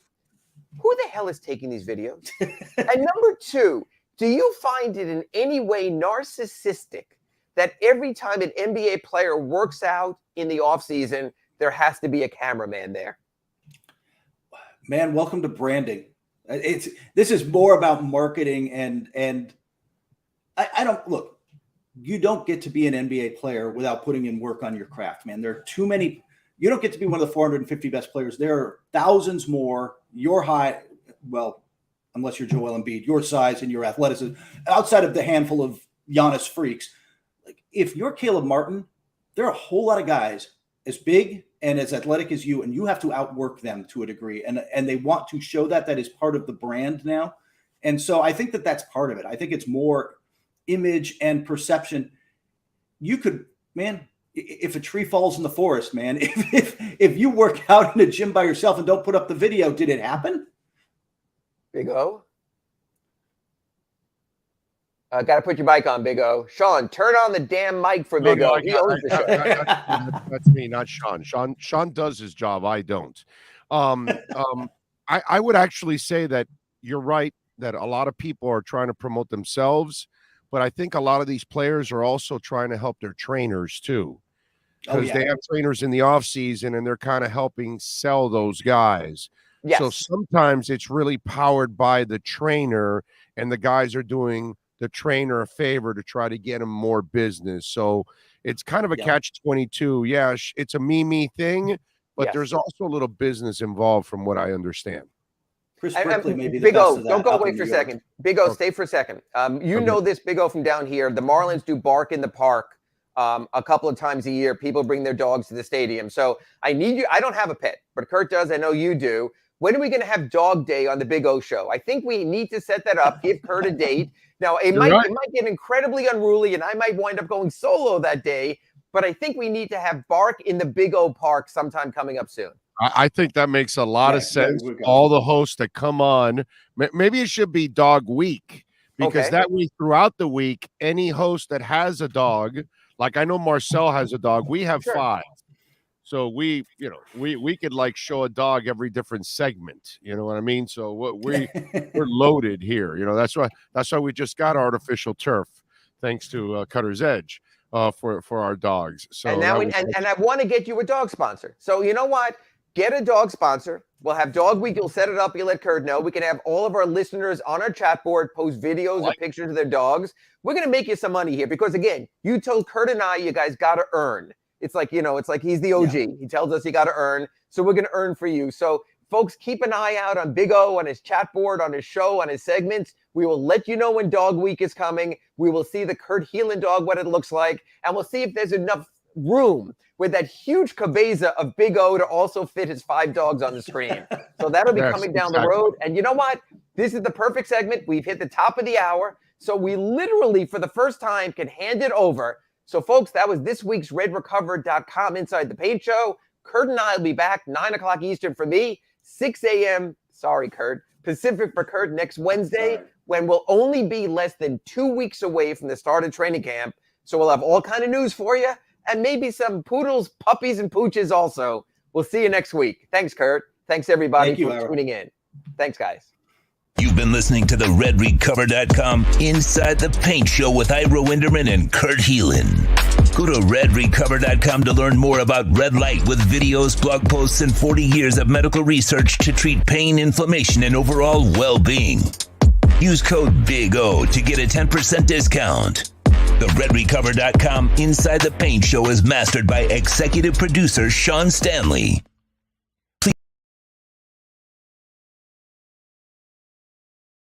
If you're a Miami sports fan, then there's only one store to go to, and that's Caneswear at Miami Fanwear in Davie. They're your one-stop shop for all your inner Miami CFs, Canes, Dolphins, Panthers, and Marlins merchandise. They have hats, t-shirts, game day jerseys, and so much more.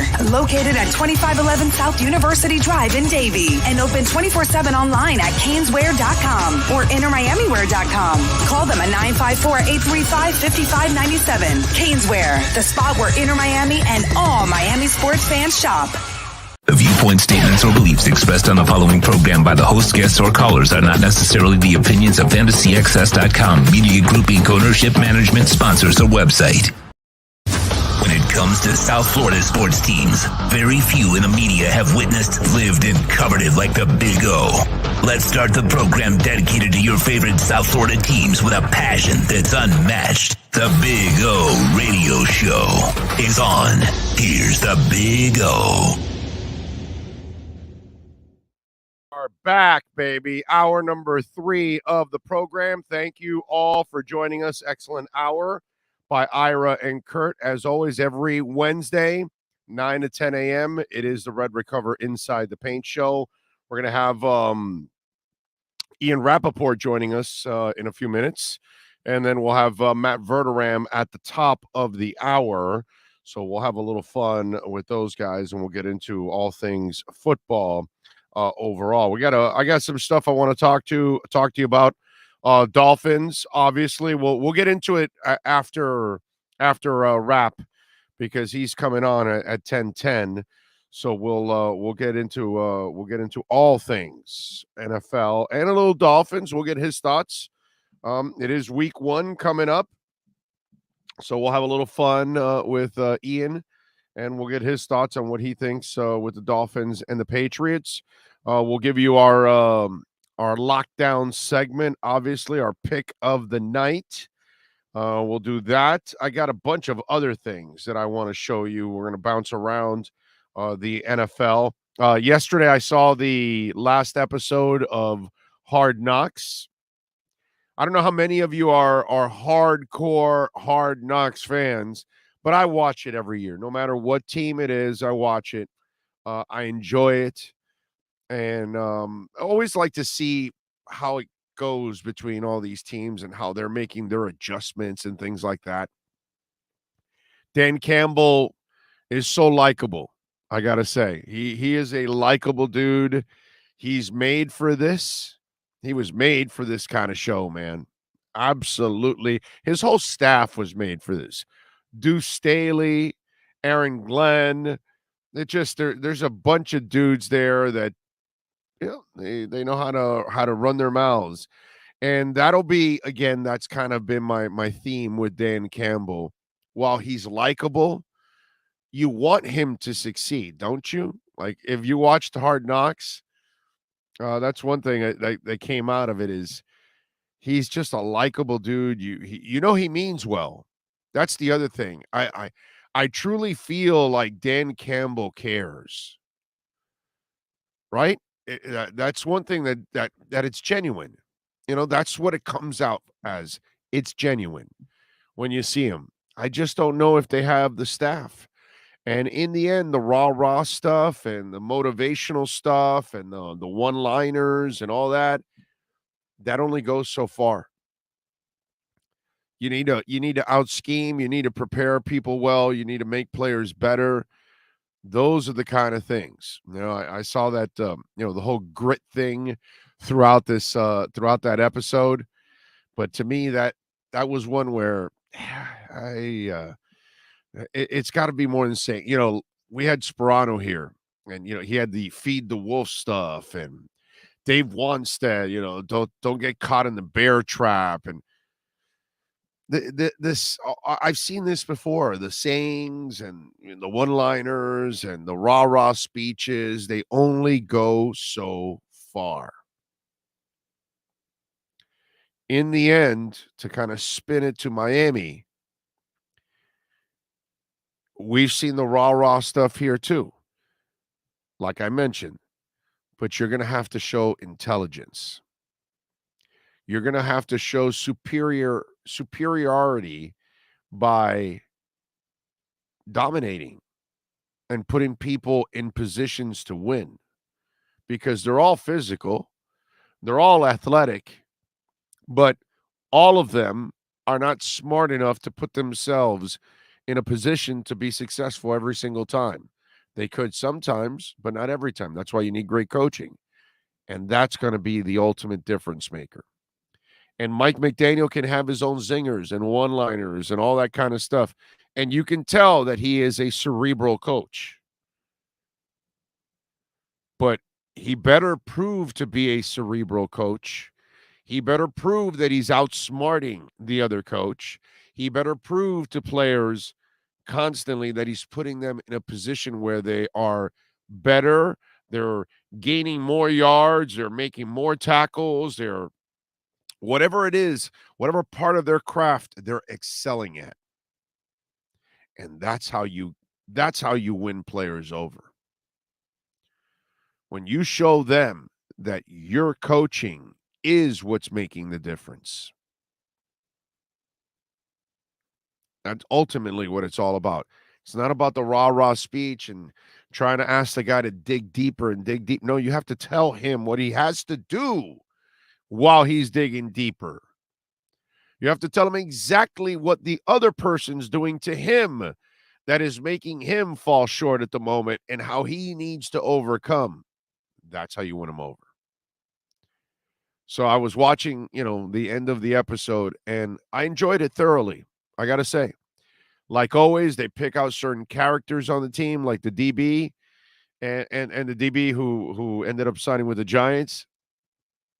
Likable young man, right? How do you not root for that kid? But in the end, the emotion is all part of this game. But you're going to have to do more than give those rah-rah speeches. And that's the good thing about that's what Dan Campbell I feel has to lean on, right? Whereas on the other side, I don't think that's really McDaniel's strength. He's not going to sit there and give you the rah-rah stuff and try to motivate you to win the game. He's going to actually try to tell you what he is scheming in order for you to win the game. So McDaniel, I think, is better suited to actually have success than, until I see it, Dan Campbell. But he is likable, man. And it's, by the way, because it's in the NFC, and a lot of people that are watching are Dolphins fans. Unless you're a Vikings fan or a Packers fan, I can understand, or a Bears fan. I can understand that, what I'm about to say. How do you not want the Lions to have success? Right? Like, that fan base has suffered so long. Over half a century. More than that.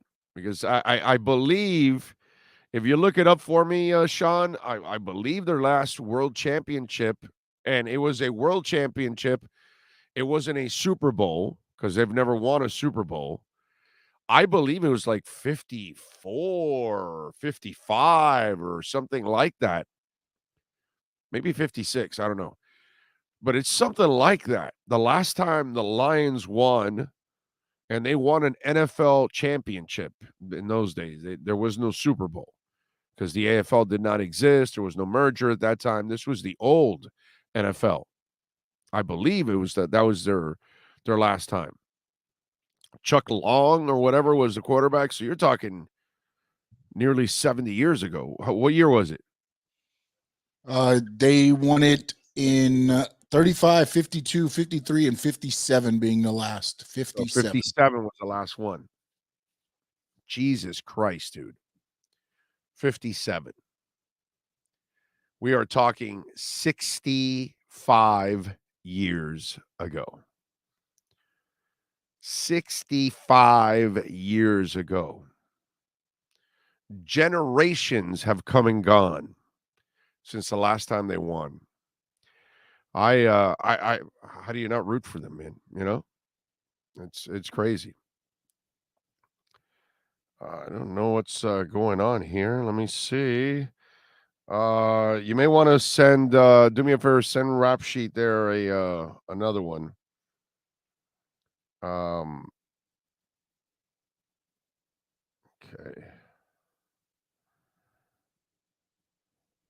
Let me see here.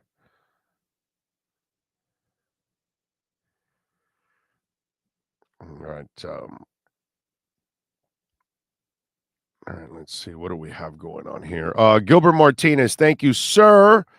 I see you're leaving us a little love on the super chat. Appreciate you. There you go. Thank you, sir. Thank you. Very nice of you. Appreciate it. And Cigar Social Club says, smash that like button. Yes. Big O, you mean Jimmy Johnson? We're gonna really be special. Had the hair standing up all over my body. I was ready. Season went plop. Yep. Yeah, something like that. Yeah, they're gonna be special, and they did absolutely nothing and all that stuff. Yeah, something like that. Yeah, Dolphins wise, it's been rough for us, man. No matter who takes over, right? Frankie says, "What do you think of Chelsea firing their coach?" Brother, I'm still recovering from Man U handling the Arsenal over the weekend. So whatever with Chelsea, I'm an Arsenal guy, so it's just I'm just there, man. I'm still hurting. Man, you look good. Man, you look they should have actually put up a couple extra goals in that game. They clearly were better. But hey, we had a couple of good weeks to start the season here, Arsenal. So I can't complain overall, as an Arsenal fan. We'll see how the season goes because it kind of looks like we have a decent team this year. We'll see if Arsenal can do something there. Let's see. Lions have a top 5 O-line to go with some nice offensive weapons. Problem is their defense, but the offense is solid. Well, we will see. We will see. All right. It is time to take a look around the NFL. Our redrecover.com look around the NFL. Ian Rapoport next. Football fans, it's time to take a look around the NFL. It's the redrecover.com look around the NFL with Ian Rapoport. RedRecover.com helps pros and everyday warriors heal on the go with our medical-grade, highly specialized devices designed for each area of the body. Go to RedRecover.com to learn more about red light with videos, blog posts, and over 40 years of medical research to treat pain, inflammation, and overall well-being. Now, let's find out the latest in the NFL with one of the best reporters in the business, Ian Rapoport.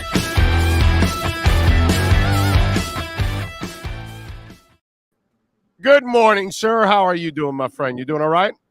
Man, we're here. I mean, we are here. Finally. Are you excited? Yes, I am actually. Last night I watched the end of Hard Knocks. I don't know. Are you watching it at all? I'm a little behind. I've been watching, but I'm an episode and a half behind. No spoilers. I don't want to hear who made the team. Let me watch it on TV. Yeah, exactly. What'd you think? We had Dan here. So he's as likable as it gets. He's as I think he's an honest person. I think he truly cares about his players. I think he truly cares about the game. I think he truly wants to win. The only thing that I need Dan to show me is that he knows how to show people how to win. Because I've watched the rah-rah stuff before. Yeah. Ray Sherman, Mike Tice, the late Tony Sperano, the rah-rah speeches only get so far. And I was just talking about this before you came on. And not for nothing, because I've seen it here before. I've seen the different kind of guys that we've had here. And in a way, Mike McDaniel's not that guy. He's not the guy that's going to give you this rah-rah speech. He's really the guy that has to be cerebral. And he has to show you what he needs to do. Eric Spoelstra's like that with the Miami Heat. He's kind of polar opposite of Pat Riley. Pat Riley, of course, had the X's and O's, but Pat Riley also had the motivational stuff that he knew how to, psychologically, he knew how to get in your craw one way or another. You know what I mean? Yeah. Some coaches have that magic. You know what I mean? And so that's the thing that I have to see from Dan Campbell and Deuce Staley and Aaron Glenn and all these guys, that in the end, you've been around these people, dude. You've been around the agents. You've been around the players. It's about showing them, how to show me how to win and how I can reach more incentives so I can make more money. That's how you win all these effing guys over, really, in the end. The rah-rah shit, they end up tuning that out eventually. Yeah, and I think that's the big thing for Dan Campbell is he was the play caller last year. Like, I would assume he's not going to be the play caller this year because that's kind of not why he's there, right? Like, he is not the X's and O's guru. He's not Mike McDaniel. If Mike McDaniel was not motivating at all, he could still be a successful head coach with a good defense, and him just arranging the offense and being really good at it could be very successful. If that is literally, I don't think that's going to be all he is, but if that is all he is, he could be fine. Dan Campbell needs to be a leader. So he needs to lead, and he needs to, if one unit needs a little work, he needs to be able to be there all day. He doesn't need to be, diagramming plays. And you can win like that as just the leader, but everything else has to be perfect. It's like trying to win, without a great quarterback. Like you can do it, but you got to have a great run offense. You got to have a great defense. You got to take the ball away. You got to be a little lucky. Like everything else has to be perfect to win without a good quarterback. That's Dan Campbell. Yep. There was a nice surprise in the last episode, so I don't know if I don't want to say it, but spoil everything for it. Now, I guess. What's the statute of limitations for that? And by the way, it had nothing to do with football. It was just like a visitor that was in the building, so it was actually. Oh yes, I heard. You saw the headlines already? Yeah, it was pretty headlines. Cool. Ruined it all for me. It was pretty cool. Mr. Detroit was there. I actually saw 8 Mile on a flight back. From somewhere. It might have been Detroit, as a matter of fact. What a great movie. I don't know. Maybe you thought it was Kid Rock or Ted Nugent. I'm not sure, dude. Maybe, although I don't think they want Ted Nugent in there with those. No, I don't think Ted Nugent's making any NFL appearances.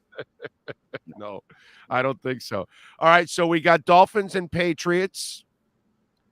And I know that, deep down inside, you're kind of a Mike McDaniel fanboy. So we've got to kind of separate the two now. All right, fanboy.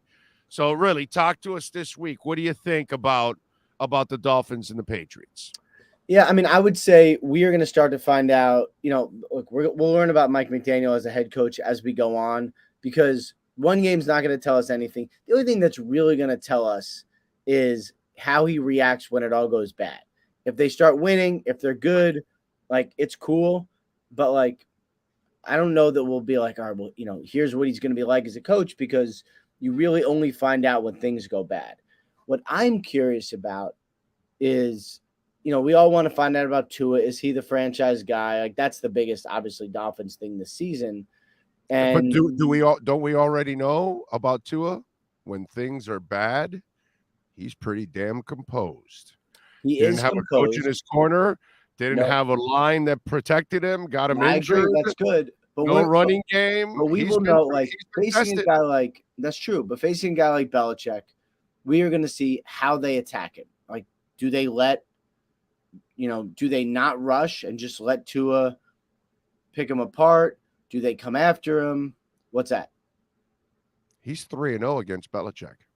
That's true. Did you know that? I did. So if he wins with McDaniel, well, I mean, I think some of that was with two different coaches. I'm no, just saying, I agree that's the kryptonite that the Dolphins have needed forever. Yeah, I mean, I agree that's significant. Now, having Flores there with as much as he knew about the Patriots as Bill Belichick's like right-hand man for years and years and years, like that helps. He's not there now. It's a little different. And this is the best offense, the best personnel, the best skill guys that Tua has had. So does he scare the Patriots? How do they defend him? Do they let him pass as much as he wants? Do they just stop the run? Like, how do they do it is going to kind of like show us a little bit about where Tua is and what teams think of him. That's what I'm saying. That's why it's good. Week 1 is interesting. Patriots don't have a lot of success in Miami, even with Brady. Overall, they haven't. Belichick lately cannot beat Tua, obviously, because somehow or another the team makes enough plays with Tua that they find ways, whether it's Tua or not, man. Sometimes it's the defense and other things that are winning it. But so far, and now he's coming earlier than normal. And this is not like a West Coast trip or anything. Yeah. East Coast team going to the West Coast. Do you find that odd? Do you find there's, I don't know, a little panic, dare I say, in the GOAT that he is changing the way he does things completely to be down here? I personally think he's planning cameras and mics, and that's why he's here early, not really acclimating to the weather. But you go ahead and attempt to tell me what the hell is going on here. Yeah, I mean, I think I wouldn't say panic, but it is definitely an acknowledgement that there is something. And I think, there's two ways that Belichick could do this. He could say, it's a game. It's like every other game. We treat every game the same. We'll show up on, Saturday. We'll walk through. We'll get there Sunday. We'll play. Or he could be like, you know what? We have struggled. And what are the reasons? Okay, well, one reason is it's hot. So we're going to get down there. We're going to take a couple extra days, and we're going to prepare. And in a way, I think it's kind of cool that he's basically acknowledging like we need to do something different and better. So let's just do it. And some coaches might worry about what people think. Does this show you're kind of weak? Like he doesn't care. He does not care. So I kind of like it. Who knows if it matters or not, but I kind of like it. Is it real or Memorex, these struggles on offense? Because the media has not been kind talking about that Patriot offense. They've been pretty critical in talking about how much it has struggled. What are we buying and not buying in all of this? I'm not buying anything that happened in the preseason, nor honestly am I buying anything that happens in the first 3 or 4 weeks. Like my guess is the Patriots will be 2-2 after 4 games, and we'll have figured out where they are, who they are, how they can attack, what can they be, and then we'll be great from there on. Like that's basically the way the Patriots are. Is they use the preseason, they use the first month of the season to do a bunch of stuff, to screw up a bunch, and figure it out. Like there are times when they were rotating linemen in week 3. They don't care. So, what they are after a month, like who knows? But that's going to set basically set the standard for kind of what they're going to end up being, which is cool. I appreciate the way they do it. What's the prediction in that game? Who do you got winning? I mean, history shows it'll be Miami. And I think that makes a lot of sense. I just, that's, and I would say it seems like just judging, you know better than me, but just judging from the preseason performance, it seemed like this Dolphins offense is going to look pretty good. My very limited viewing of Tua, thought he looked really good. So that's my guess there. What it means for the long term, I don't know, but I would imagine it'll be a pretty fast start. I haven't been very positive about Dolphin seasons in the last 15 years, and this is one of the very few times that I have felt really, really good about a Dolphin season. I feel really good about these guys. Of all the things they've done in the offseason, they've set you up for positive emotions. Ride it. Yeah. Just ride it. Yeah, no, and there's a plan. They came in and said, we need to change this whole offense, and we got to add speed. And they added a crap ton of speed.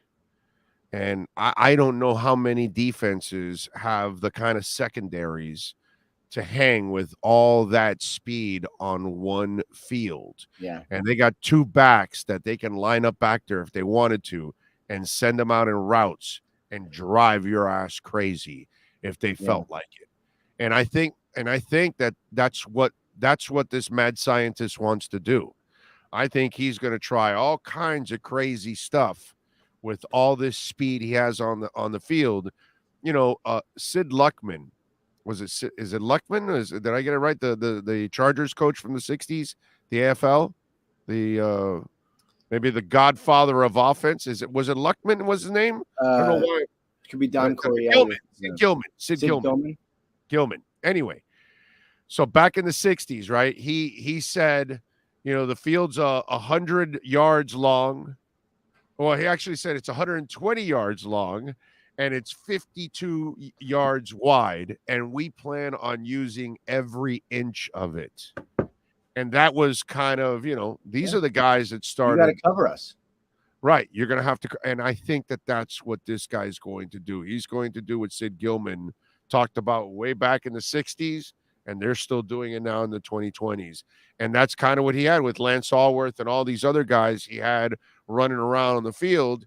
He was stretching the hell out of defenses. And I think that's when McDaniel got all this speed. Hell, they kept a tight end that's a former track guy who barely played in the preseason, but they liked him so much because he's a former track guy and a tight end. So they even want to add track speed to the tight end spot. The whole team, has to be one of the fastest teams in the NFL. Has to be. Yeah. Do you have the Dolphins in the playoffs or out? We'll leave it with that. I think barring, let's say there are no injuries, probably in. Right. Of course. That can alter every. No injuries, I would say probably in. And once you get in, we'll see. But this looks like the roster's good. They're explosive. I think the defense, if they play a little bit like they did at the end of last year, they're going to be more than fine. I think they're going to be good. I think they'll be good. Follow him on Twitter at Rap Sheet. And, of course, catch his work there at the NFL Network. Where are you going this weekend? Where are you going to be? No, just home. Every weekend I'm home. Yeah, no, every weekend I'm home. Just, I got to talk about them all, so I can't go to one game. Just every weekend I'm home. I'm here in the home base and breaking it all down. And working the phones. Yep, I got you. Exactly right. You. All right. Appreciate you, my brother. Enjoy the football. We will catch up next week. All right, look forward to it, man. Take care. You got it. There you go. That is your look around the NFL. You've been listening to the RedRecover.com Look Around the NFL with Ian Rapoport from the NFL Network. RedRecover.com's wraps and pads are designed to deliver maximum benefits with each treatment anywhere you go. Go to RedRecover.com to learn more about red light with videos, blog posts, and over 40 years of medical research to treat pain, inflammation, and overall well-being. Use code BIG-O for 10% off. The RedRecover.com Look Around the NFL with Ian Rapoport is mastered by executive producer Sean Stanley. Love it. We love it. Thank you to, of course, Ian Rapoport. And by the way, redrecover.com. I'm telling you, if you are dealing with any kind of old injury, surgery, some kind of workout pain, because you always get pain and discomfort after workouts, Red Recover's wraps and red light therapy will help heal, will help optimize your workouts, will alleviate some of that soreness, will help you perform better. You can use the wraps before and after your workouts. You can use them every day for, old injuries and surgeries that you've had because you get aches and pains, neck, back, elbows, shoulders, knees, ankles. We've got the wrap for you. So if you're dealing with some kind of a discomfort, please go to redrecover.com. Check it out for yourself. Even we've got the hat to help you grow your hair. So if you're recently lost some of your hair and maybe you're thinking, do I have a chance at regrowing it? Well, I've been using the red light therapy, wearing a hat every day, and I'm growing back some of my hair here in the back. So that way it doesn't look like a gaping hole right there. It actually has covered up now, which is pretty cool. And it doesn't work all the time, by the way. It's not perfect. If your hair has been dead forever, like this here, these things have not come back. But this has been dead forever. It's been years and years and years. This was recently. And so if you're recently starting to lose your hair, maybe the Red Recover red light therapy can help you out also. So check out the hat. It's great for kids. We've even got the wraps for the dogs. redrecover.com. Use our code BIG-O. You'll get 10% off. All right. If Tua can stay healthy, give us 4,000 yards and 30 TDs, Miami will not only get in, but compete with the Bills for the division. If not, 8-9 and no playoffs. Yeah, you definitely need the line in the running game. I strongly believe in Tua. Strongly believe in Tua. I've told you this before. I think he's going to be the kind of crafty quarterback that will make things happen. Okay. So you just got to help him out like every other quarterback. You need some help. Roxy says, I see the Patriots having the worst sunburn of their lives to the point they won't be able to move or hit without being miserable. There we go. I like that. Maybe what we should all do is that when the Patriots walk into their hotel rooms, we have our sunburn lights on, and they just are turning on regular lights, but they have no idea that they're getting tanned while they're in their own rooms. So that way they're tanning, and before they know it, they've got sunburn, and then Roxy's plan will kick in. So now we know, let's break into all of the Patriots' rooms, and let's install sunburn lights everywhere. That's it. Be great. Let's see. John Yang says they have fat Matt Patricia calling plays. They have no clue what they're doing.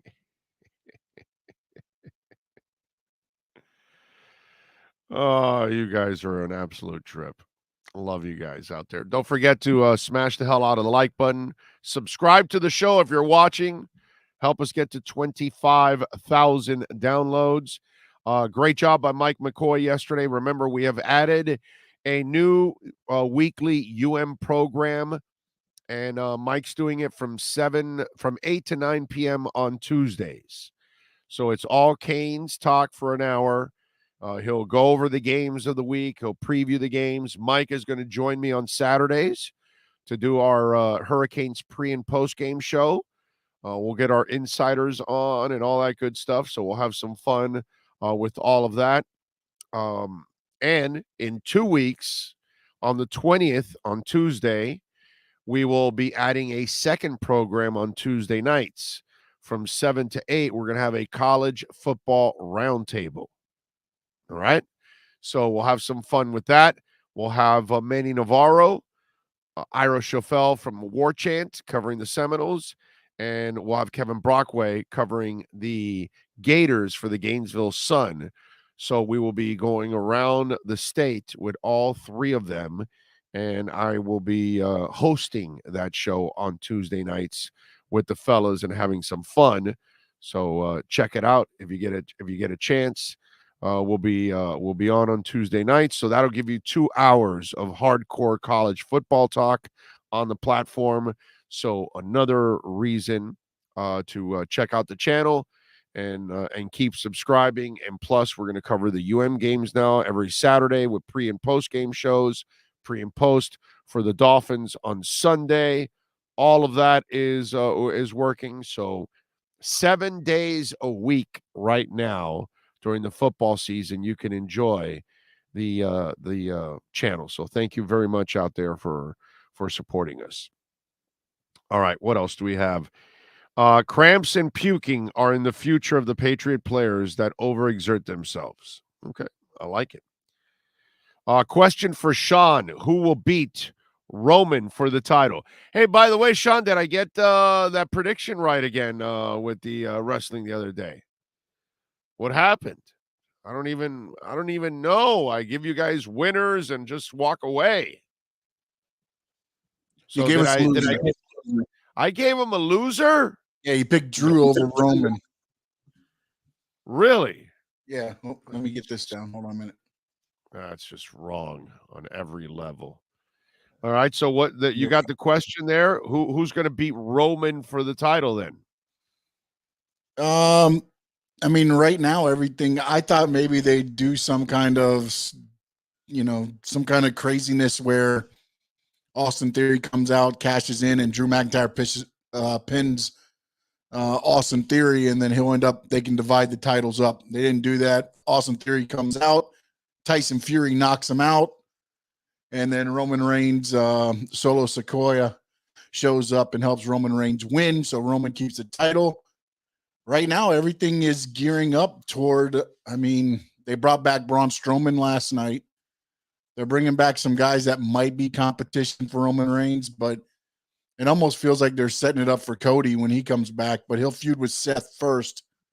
And then I guess kind of move in, and I guess he's going to end up being the one that takes the titles off unless they just do some stupid crap and make Roman divide the titles up. But can Roman Reigns beat Reno Reigns? Yes. In WWE, yes. In a neutral state. You know who Reno Reigns is? I don't know, but I do know WWE, so I know he'll beat him there. You ever watch the show Renegade with Lorenzo Lamas? Oh, way back in the day. Oh, breaking. He was on a motorcycle solving cases because he was. Yeah, that came on right after. That came on right after Knight Rider, right? Something like that. I don't know. That was his name. His name was Reno Reigns in that show. It's like just stupid shit that's in my head, and I just, I was like, I'm thinking it's like a singer or something with you, but you went back into the '80s archives. It's just, I mean, how many people are named Reigns? So I just, you brought it out, so I thought of Reno Reigns, Renegade. And that's it. That just make you think. I tell you, bro. 6-shooter was in it. What was the blonde that was? She was in She was in one of the Halloweens or Friday the 13th. She was the sheriff's daughter with the big chestesses. In Friday the 13th. She's also in Renegade. I forgot her name now. Pretty girl. Forgot her name, but yeah. They're asking if we remember Gordon Soley. I'm not a wrestling guy, and I remember Gordon Soley. I mean, who doesn't remember Gordon Soley? I mean, he was the soundtrack. He was the soundtrack of my childhood on Championship Wrestling from Florida every Saturday morning. Come on now. Yeah, man. So of course, long. Gordon Soley is. That's how I sign off every show. I use his thing. He used to say, "So long from the Sunshine State." Exactly. But Eric probably doesn't watch your wrestling show. That's why that Eric guy. That Eric, man. Benenbaugh. Eric Kathleen Kinmont was the blonde in Renegade.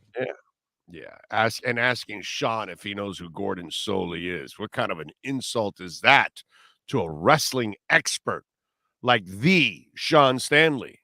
What's wrong with you, Eric? Tell you. Frankie Fresco says AEW Wheeler, Yuta, or Danny Garcia. Well, our Eleni Locksmith lock between Yuta and Danny Garcia. I'm going to go Yuta. Because anybody named Yuta got to win this, bro. So I'm going to go with Yuta. There's a method to the madness with you, huh? Yeah, there's something there. I use the same method that my wife does when we go to Gulfstream Park. Wow, that horse is really pretty. That number 7. All right, honey, that's the one we're going to bet on.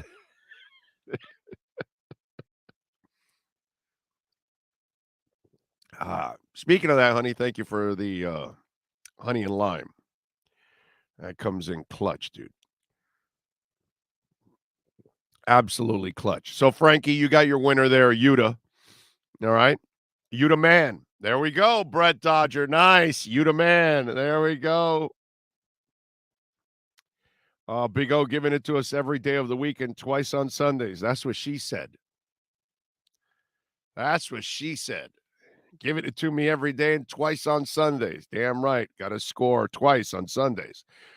Samuel says, we all know football is a business. Players will come and go, but we as fans remain. As Big O stated, we can trash or praise the players, the player or players. All we want by season's end, we all know the outcome. That's right, Samuel. You are in, baby.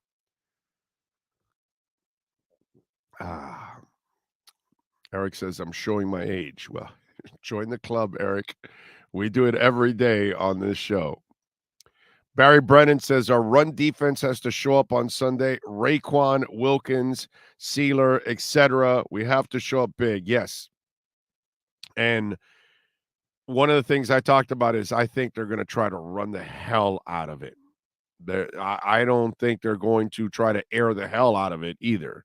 I think they're going to try to run it, and then Mac Jones will play complementary football because that's kind of the quarterback that he is. And to me, that's going to be the challenge for the Miami Dolphins. They've got to be able to punch New England in the mouth. But I'm telling you, that bastard is planting cameras and mics right now as we speak. They better have some extra security. Okay? Would not be surprised if somehow or another they learn how to rig the headsets and screw up Miami's headsets during the game. I don't trust that guy as far as I can throw him. And I certainly can't throw him at all.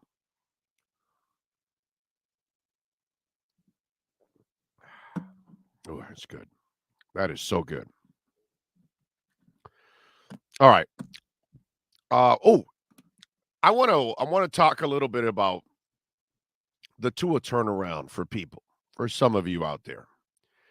And I want to talk about this because I'm going to try to be a little nice on this, not too nice because you don't really deserve it. And for those of you that, you spent your time for the last 2 years bashing Tua, talking about how he can't, throw a deep ball when he can throw a deep ball. It's like the 51-yarder where he wasn't positioned right. It's still a completion, but only he gets ripped for completing a 51-yard pass. And then you make it a thing, but, again, because it's convenient for your argument, you fail to mention he threw a 62-yarder the week before, but obviously he was positioned the right way so he can let it loose. And with his body wide and not positioned the right way, he still let it fly for 51 yards, which is not bad, okay? And there's not a ton of those kind of passes in the season, much less a game. But there's always a double standard with this kid. And then the thing that I'm starting to see is the backtracking that's going on. It's the person that's saying, well, he should be better now because he's got talent. All right. Well, then why did you pick on him last year when he didn't have talent? Why didn't you mention, like I did for 2 years, he lacks an offensive line, or he lacks offensive coordinators, or he lacks offensive line coach, or he lacks a running game? How come you don't talk about that?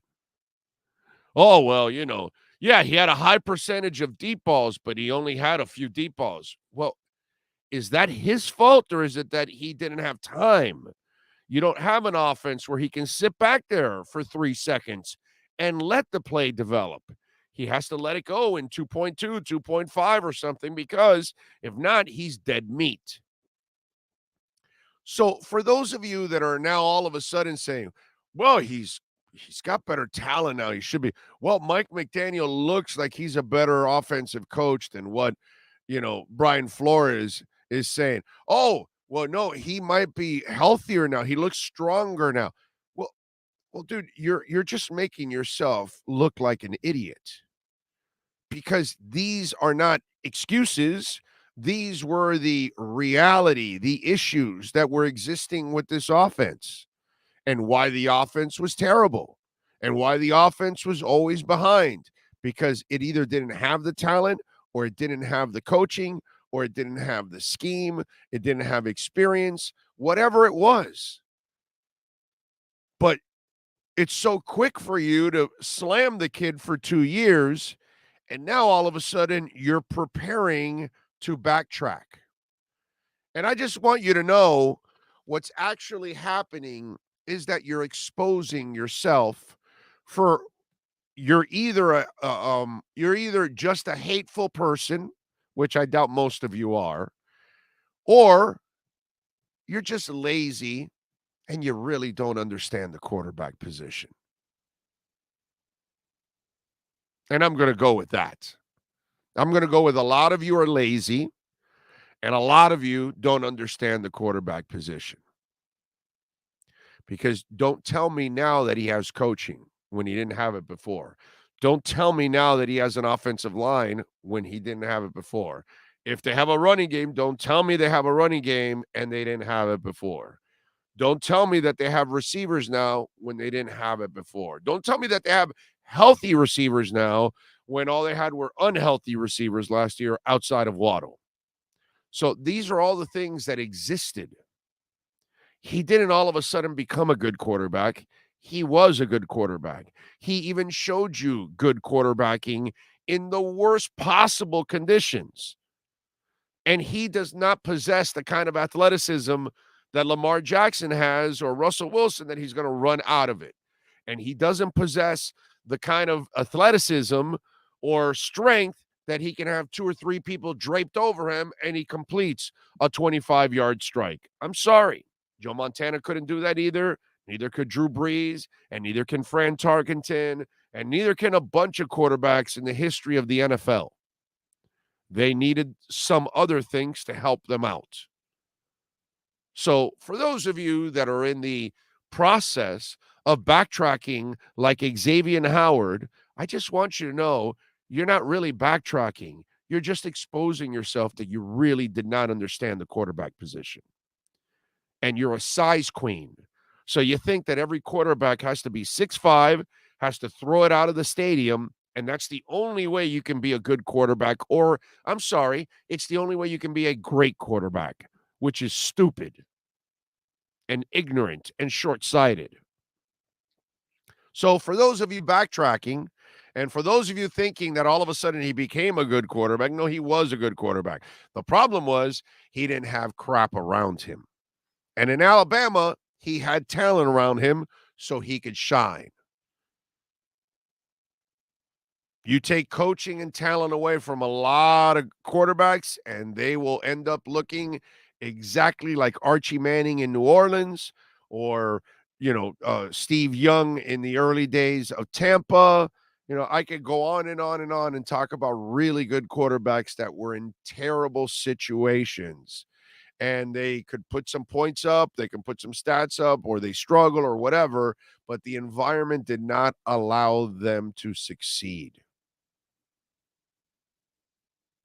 That's it. So for those of you that I hear already are backtracking, because I've been hearing it for the last couple weeks now, and it's like, you know why? You're preparing yourself because you're seeing that Tua has the things he needs now to succeed, and you're terrified after talking all that shit. You now realize, you know what? I didn't know what the hell I was talking about. He wasn't the problem. It was all the crap around him. And you're about to be proven wrong because he's about to ball out for the year. And guess what? All your buddies are going to come after you that were Tua fans, and they're going to say, hey, you see, nothing wrong with the guy. You didn't know what the hell you're talking about. So just want you to know, don't backtrack. Just say, I read it wrong. There was nothing wrong with him. I was wrong. Take the L instead. That'd be a lot better. Because if I catch you doing the backtrack, I'm going to squash you. I'm going to expose you right there on the spot. If I catch you media, in person, in the media room, if I catch you in the practice field, if I catch you on the show, you're fried. You're toast. Understand that. Local media, national media, I will be going after you. Okay? Just want you to know that. And I am going to have a field day on your behalf when this happens. Just want you to know that.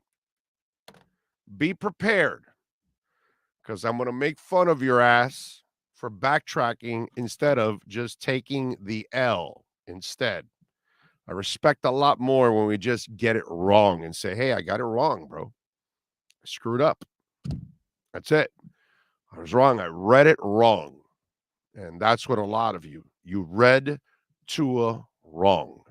You read the situation wrong. Okay? It's not his fault that he came in with a repaired hip. It's not his fault he had shitty coaching. It's not his fault that he did not have the players around him. Can't make chicken salad out of chicken shit. They asked me to do that at 12:10. Can't do it. Can't do it. When you work with chicken shit, they can't do it. You know what I'm saying? So I've been in that position before. Got to have certain things in order to succeed. They don't help you. You can only do so much. Big O, there's some unsubstantiated Tua hate and negativity involved as well, but they will soon run out of their nonsense. The Assault says, do not bring back Omar. The guy's clickbait. He didn't resign from the Sun Center. He got fired because he was losing readers. I love how people make up shit and all that. The good thing about about the world nowadays is people are stupid enough that if you continue to repeat a lie, people will believe a lie. So that's the good thing about this world. You can repeat it enough that maybe some people will actually believe that. Not the fact that newspapers are absolutely dying and any writer that can get out would be smart to get out. Kind of like radio too. If you can get out, get the hell out. Because radio is absolutely dying. Hell, I was in the car the other day. I forgot when it was, But I was in the car and I was listening to Joe Rose. So I was on the I was actually listening on the app. And the entire breaks are PSAs. Very little commercials. Like almost none. Like a 5-6 minute break, whatever the hell they take, there might have been like one commercial or something. Everything else was a PSA.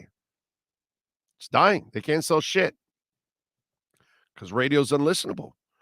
Because you're in a half hour, they've got a half hour, 35 minutes of commercial breaks, updates, and traffic.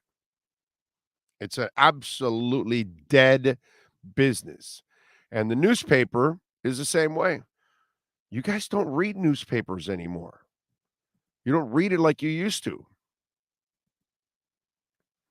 So Omar did the right thing, and I'm sure there are a lot of writers that are just hanging on and trying to finish out their careers with whatever current newspapers there are. But if you're a little younger of a writer, you need to start, you start looking at the landscape and trying to find an option because newspapers are dead. But hey, man, if you want to keep lying about Omar, you can go ahead and do it. Let's see. What else do we have here? Or maybe if you put a little extra mayo on the chicken crap, to disguise the flavor. Oh, man. Big O, where did you get that throwback Dolphins hat you had on yesterday? I got it at Amazon about 4 or 5 years ago. Is it here still? Yes. Excuse me. This is the hat that I had on the other day. Love the hat. It's a really cool hat. It's got it's got the classic logo inside, as you can see. And then it's got the logo there. There. Okay, and it's a new era cap. And it's made by 950. The number 9 and the word 50. Okay? That's all I can tell you to try to find it. It does say neweracap.com. I got it on eBay. I saw it on eBay and I fell in love with it. I said, wow, this thing is super freaking cool. And so I got it. And obviously, you know me, I'm hooked on the real logo, not that crap whale that people wear. That's just unacceptable on every level. What can I tell you? Let's see. Samuel says, thank you for always sharing your knowledge and experience with the doubters of your Miami fans. Big O, it takes a lot of patience on your part to put up with the ill-minded comments. Oh, well, it's fine. It's all good in the hood. People will PSA, public service announcement, like, something about, safe sex and, AIDS and, whatever, stop smoking and, adopt a big brother, big sister, whatever, all that kind of stuff. That's what PSA is, bro. They're not commercials. There's things that they give you for free, that you play them for free, that you don't get paid for them. That's my point. There's no revenue generating. It's like newspapers. We don't even look at the newspapers anymore. We go online. I haven't had a newspaper delivered to my home in 10 years now. Maybe even more. I don't know. But I've been online for a long time. True Fin Fan says, you missed my super chat. I did. I'm so sorry, True Fin. Oh, there it is. Okay, let me bring it up here and the super chat too. Hold on, True Fin Fan. Let me see where it's at here. Thank you, sir. Preach. Oh, I was not a Tua guy. What he's shown behind garbage with nothing. Health is my only worry. The kid can play. He has it all. Exactly. That's the same way I feel. He has it all. It's just one of those deals, dude. You just got to be patient because the situation is terrible for him. Plus, he was coming back from major hip surgery. I've said this 1,000 times. I thought his rookie season was excellent. Excellent. Considering everything that was going on and how bad that team was, how void of talent it was. And he's coming back from a hip surgery, which he's nowhere near 100%. And he's getting slammed by Michael Brockers and stuff. Hell yeah, dude. I said it then. You can go back and check out. The videos are there. There's nowhere to hide. It's there. I've said it many times. I thought his rookie year was exceptional. Exceptional. Okay. By the way, as we wrap up the hour, I'd be remiss if I did not mention, Sloman's is a great sponsor of our program, and one of the amazing reasons why we connected with Sloman's was Jason Salzman, and we lost Jason Salzman, the man that leads Sloman's and the Sloman's, and obviously the Salzman family. And Jason was is a die-hard Dolphins fan because he's now up in heaven rooting on the Dolphins this season. And Jason was a man that watched this show a lot. And, last year when I was able to meet him for the first time, and he was so kind and so supportive of our show, and, said, hey, whatever I can do to help you, grow the platform. And obviously, the Salzman family has been just absolutely amazing to us. Sean knows he experienced it himself, firsthand. He got to meet the Salzman family and all the great people at Sloman's. And I know that they're all hurting, and especially the Salzman family with the loss of Jason. And I just want to say on behalf of our program, our thoughts and prayers and our condolences go out to the Salzman family and everybody at Sloman's. And, we miss a great, great, great Dolphin fan in Jason Salzman, but we miss even more a great human being. And we really, really, really want to thank him for being so supportive and so caring of our platform, and for being such an amazing individual that did something that he didn't have to do. And that's probably because that's in his DNA, and Jason was so supportive of us and so caring. And that's because that's who he is. That's what the Sloman's family is. That's why we're so proud to represent them every single day here on the program. So Sloman's family, the Salzman family, a great Dolphin family, but at the same time, our condolences go out to the Sloman's family in the loss of Jason Salzman. We'll take a break. Hour number 2 is next.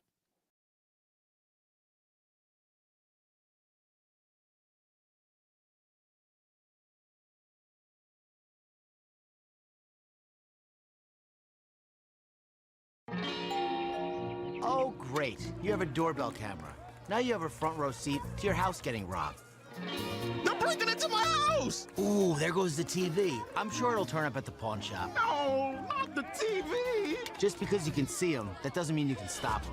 With Sloman's, you get 24-hour monitoring, a free home security system, and professional installation. Plus, free doorbell camera, one that'll actually work for you. Get out of my house! Get out of the house!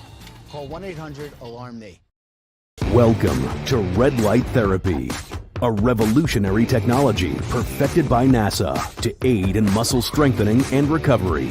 Red and infrared light has the capacity to penetrate deep into the cell's mitochondria, potentially leading to increased energy, faster recovery, and the optimal performance your body demands.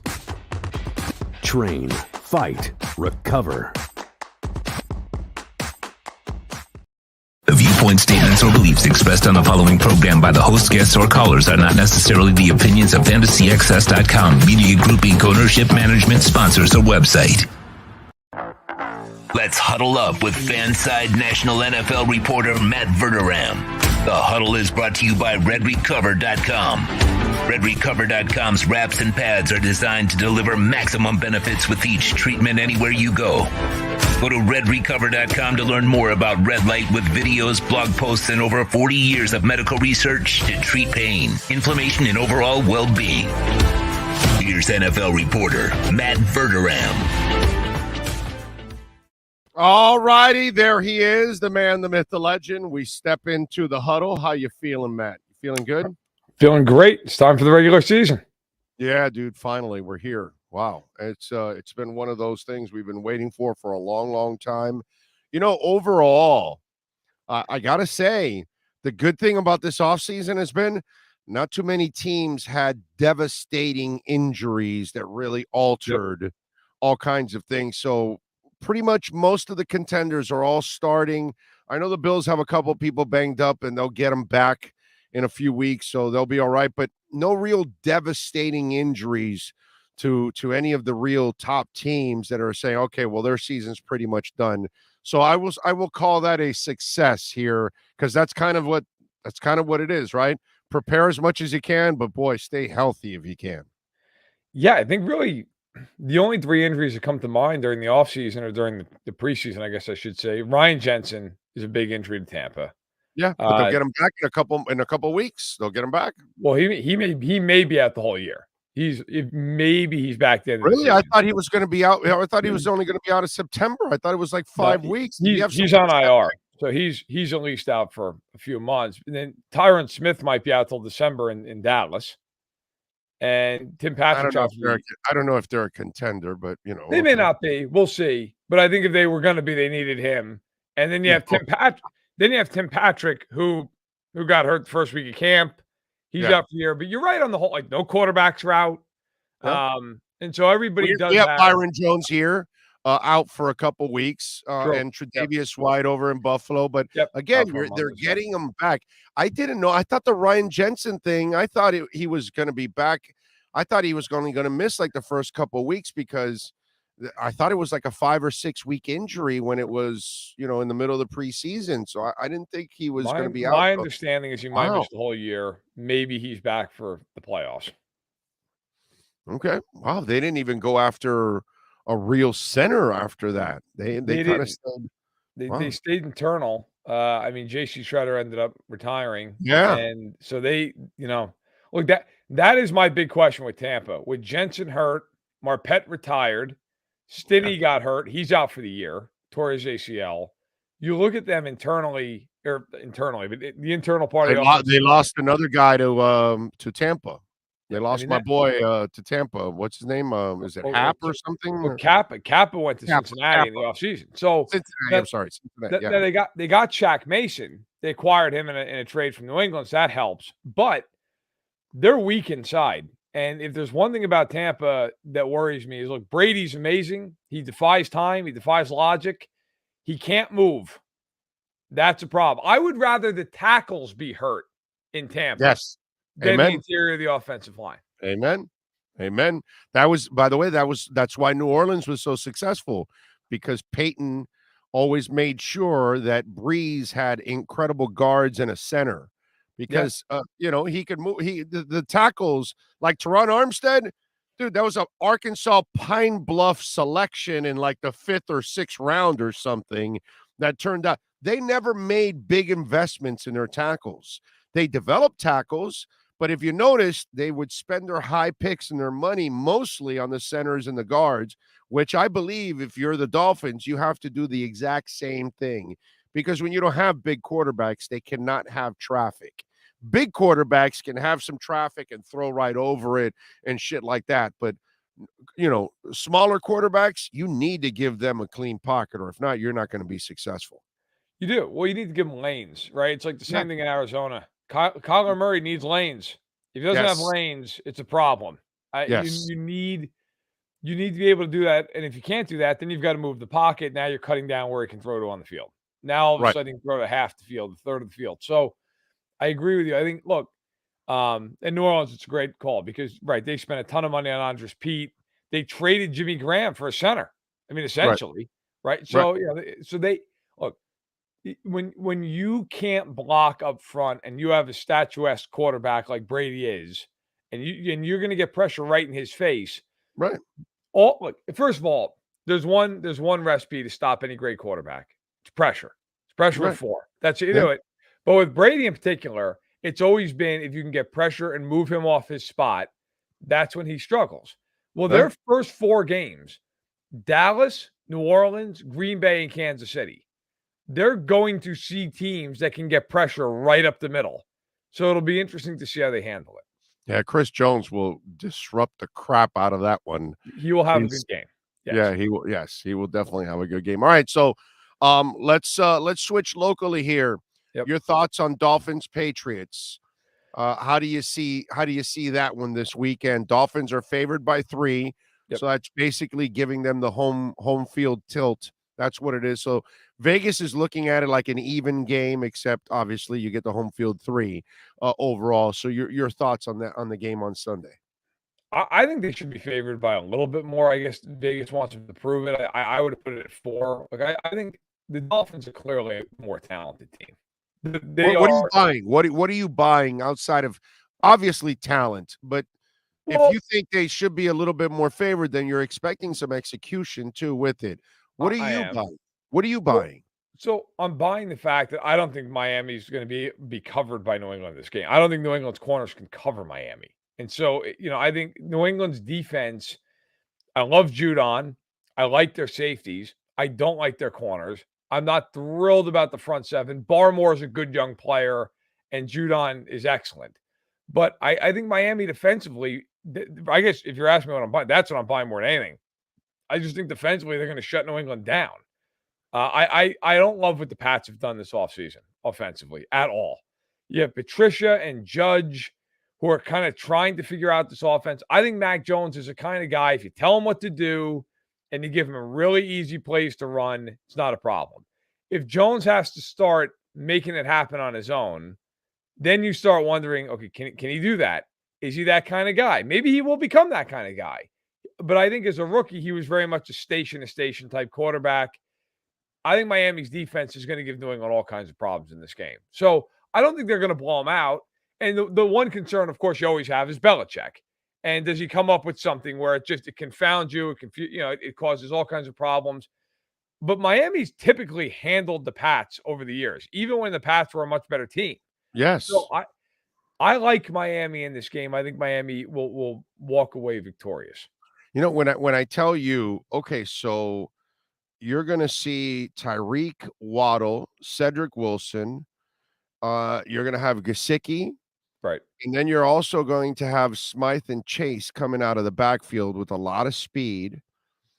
And then the Ezukama kid has actually been a surprise, and Trent Sherfield's been solid. But let me just go with Tyreek, Waddle, and Cedric, and then the backs, and then the tight ends. Yep.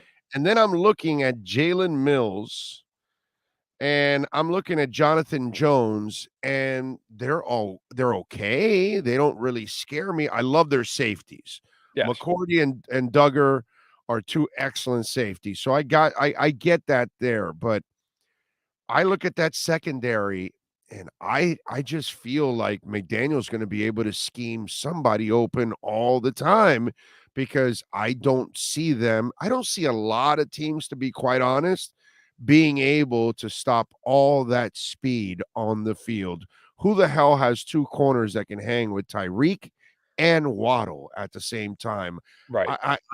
Your safety, your deep safety has to make a commitment very quickly, because if he chooses wrong, somebody's got a one-on-one, and Tua should be able to read it quickly.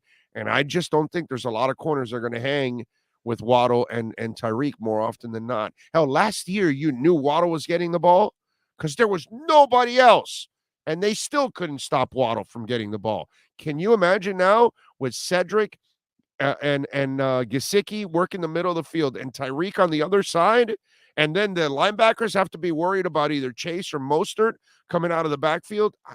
How do you defend that? I wonder if Belichick in this game is going to play dime and dollar defense the entire game. And he's going to beg Miami to run the ball. And I think Miami can do it. I mean, McDaniel comes from a scheme where that's what they want to do. But I know, in the past, when you have seen them play these teams that have these kinds of receivers, Belichick's answer to it is to flood the field with DBs and to try to get as much speed as he can on the field. Now, nobody's as fast as Tyreek Hill, and very few guys are as fast as Jalen Waddle. So you can have all the speed you want, but one-on-one, you're not going to be able to do it. The idea would be to basically just play zone, flood the field with DBs, let teams run. I mean, Belichick's done this all the way back to the Super Bowl 25 game, right? When he did that against Buffalo, where they had 2 down linemen, which at the time was insane. Like nobody, the greatest show on turf.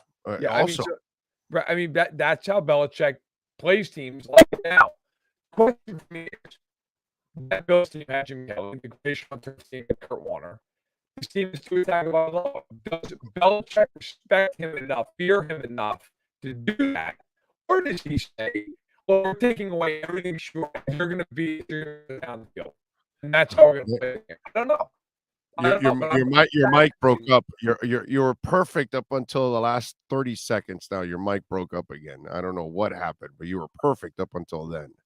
Hopefully, am I good now? Still a little garbled. Okay. I don't know what happened. It was perfect up until right this second. Everything was fine. I'm trying to see if we buy a little time that maybe whatever glitch it is, it goes by there. But try to finish your last point again there, if you can, please. I'll try. We've had a lot of storms here in the last week, and so they've been repairing things all over creation. I just am curious: does Belichick respect Tua enough to do that, or does he try to take away everything underneath in the run game, and then they'll keep me deep? I'm curious to see how Belichick goes about it. Yeah, the one thing that I on the other side of the ball, because Miami, the real thing that I worry about obviously you worry right now without Byron Jones, whether Iggy, Crossan, or whoever is going to be opposite of X, that's going to be a target. I get it. So Javon Holland is probably going to have to worry about that side a little bit more and leave X on an island. So I get that as a concern. But my real concern with the Dolphin defense so far is they don't really stop the run on a consistent basis. And I'm wondering, you saw what Belichick did last year in that Buffalo game. Okay, well, Josh Allen, I'm not going to give you that many chances. We're going to run the hell out of the ball, and we're going to control the clock. And they eked out a win. I almost feel like they're going to try to do that to keep Tyreek off the field, because Tyreek has had, his successes also against the Patriots. Yes, all right. Double when he was in Kansas City.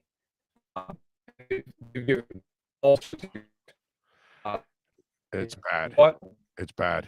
Your mic, it is completely like, there we go. Now we lost you. Now we lost a pick. Yeah, he's having some internet issues. I know that, the Midwest has gone through some storms, dude. I mean, it has been brutal, dude. Brutal.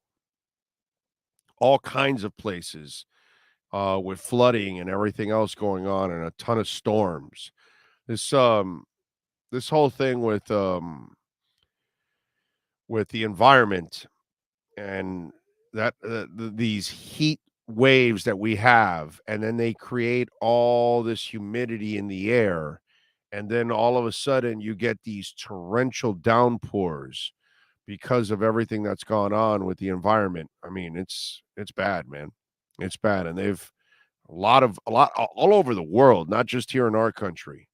It's not just an Arizona thing and a Mississippi thing, and all kinds of different places that are dealing with all kinds of flooding right now. Houston, I think, was it Dallas I saw, right? I just saw yesterday. They had massive flooding also. Ricky Perez, it's been a while since I chatted live. I'm a cop and work nights and sleep days. Download and on the go, though. Great work as always. Go Dolphins. Thank you, Ricky, and thank you for serving us in our community, man. We appreciate you. Just like we love the great people at the Fort Lauderdale Police Department. Yes, sir. You there? You back? I am back. How are you? Now you sound better. Now you sound way better. Okay. Yeah, I am. All right. I got off the Wi-Fi. It's killing me. They're rerouting like every piece of Wi-Fi in the city, so that they're killing me with this. Okay. All right. Yeah, and I know that there's been storms all over, bro, because we got lots of places in the country that are flooding, man, because we're getting these crazy ass downpours after all these heat waves that all that humidity is building up in the sky, and then it just rains down, dude. Ugly. So, all right. So, The what were rain you and saying the last point with Belichick? so no, and thanks for the patience. Not only you, but the people watching. So with Belichick, when they would play Kansas City and they played Tyreek Hill, they always did one thing. They were always physical at the line of scrimmage, and they always kept the safety over the top. And so the idea was always, look, if we can slow them down a little at the line, it gives whoever's over the top a little bit of an opportunity to make a play and give them that extra half second.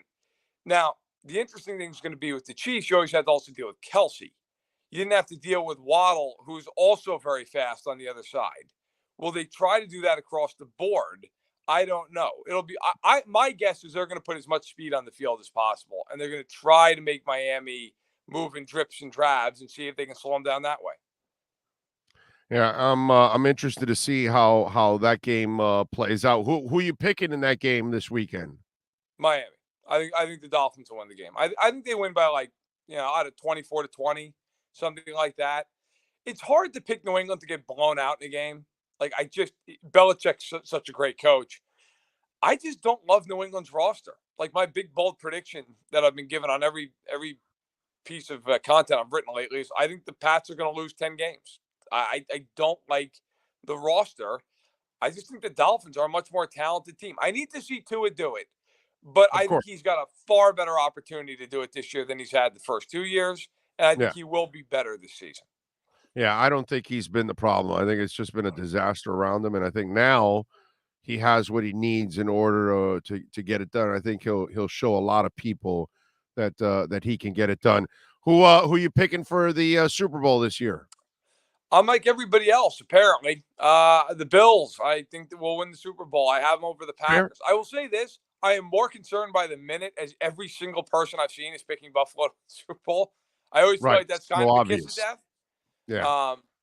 I've seen some people pick the Chargers. I can't get there with the Chargers.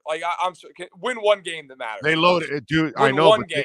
They did load up. Like where I give, where I got to give the Chargers some love, and I'm going to give the Dolphins a little love on this too.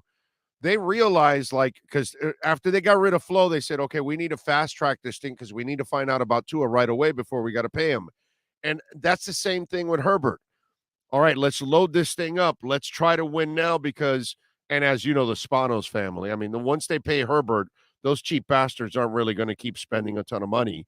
So this is their run now. The second they have to pay Herbert, all hell breaks loose for the Chargers. So I get the method behind the madness. Do it now, like the Seattle Seahawks did, and others have done in the past. That hey, look, Arizona, you better do it now before that contract kicks in, and then you're screwed. Yeah, look, well, when you start paying the quarterback, everything else gets harder. You have to draft perfectly. You have to find free agent bargains. You can't go out and sign the J.C. Jacksons of the world. So it does become a lot harder. Look, I think for the Chargers, my thing is I love their roster. Win one game that matters. Like last year, I watched them lose game after game after game to teams they shouldn't have lost to. And I will say, it's good. That is the game of all the week one games. I'm most fascinated by the Chargers and the Raiders because you have two teams that everybody's excited about, especially the Chargers.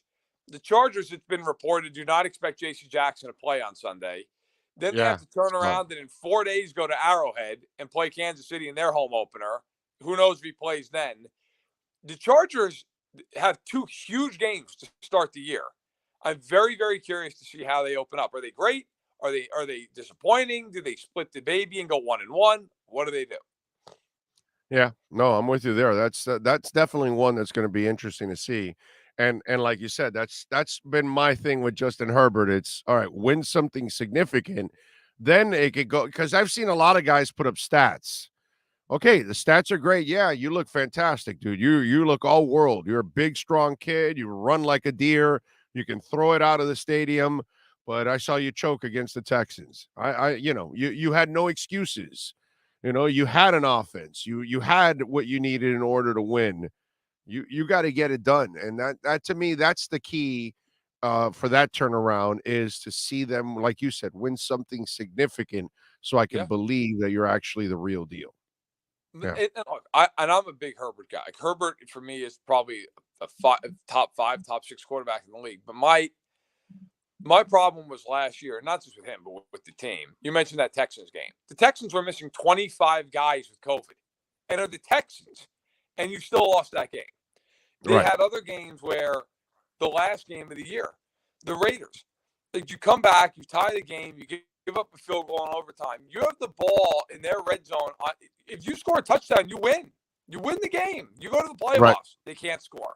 They played the Chiefs earlier in December, where the Chiefs did not have Snead, Willie Gay, or Chris Jones. And if you get a field goal on your last drive of the game, you win, and you very likely win the division. They couldn't do anything. That's punt. Like, if you want to be with the Mahomes and the Bradys and the Allens and the Rodgers, like, you got to win those games.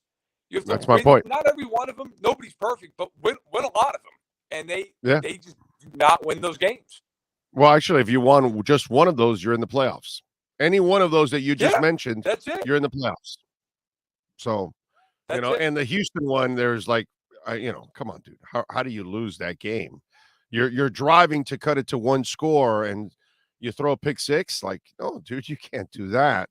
You can't do that. And so, that's I'm with you there. There's no doubt. He's got to show that he can win. Your thoughts on Trubisky getting the start with Pittsburgh? I'm not surprised. I figured he probably would, because, look, if you play Pickett and he's not ready and then you have to bench him, it sets off a whole nasty chain of events, right? It ruins a kid's confidence, the whole deal. If you play Trubisky and Trubisky stinks, well, who cares? He's not the future. Right. It doesn't matter. Right. And then Pickett can ride in on a white horse. So I'm not surprised by that. I think Pickett will start far more games than Trubisky will this year. I'd be surprised if that's not the case. But I think it's probably the smart move by Pittsburgh to play Trubisky. Look, the first 2 weeks they have, the Bengals, who they're probably not going to beat. And then they play New England, who I don't think New England's great. But do you want Pickett against Belichick? Probably not. No. So let them play those games. Then week 3, you have a Thursday night game. If they're 1-2 after they play Cleveland, if they're 1-2 or something after that, you get the long break, and then I believe they play the Jets. That might be the spot where Pickett makes sense to just insert him into the lineup. All right, good stuff. Tell them what you're doing this week, bro. What you got done? Podcasting, articles. Talk to us. You name it. Stacking the Box, the podcast on Tuesday and on Sunday morning, an hour before the games.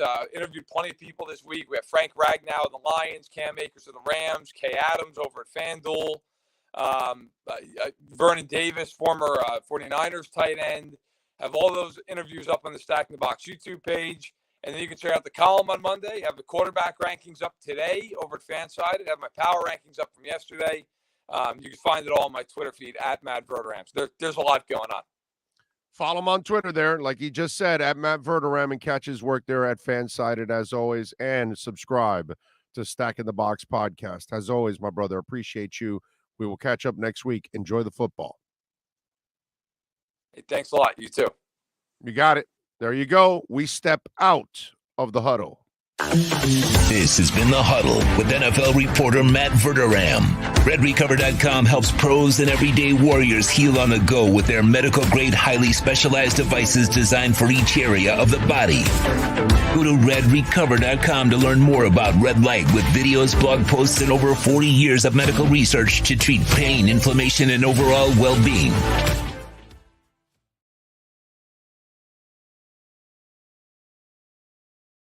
Thank you, as always.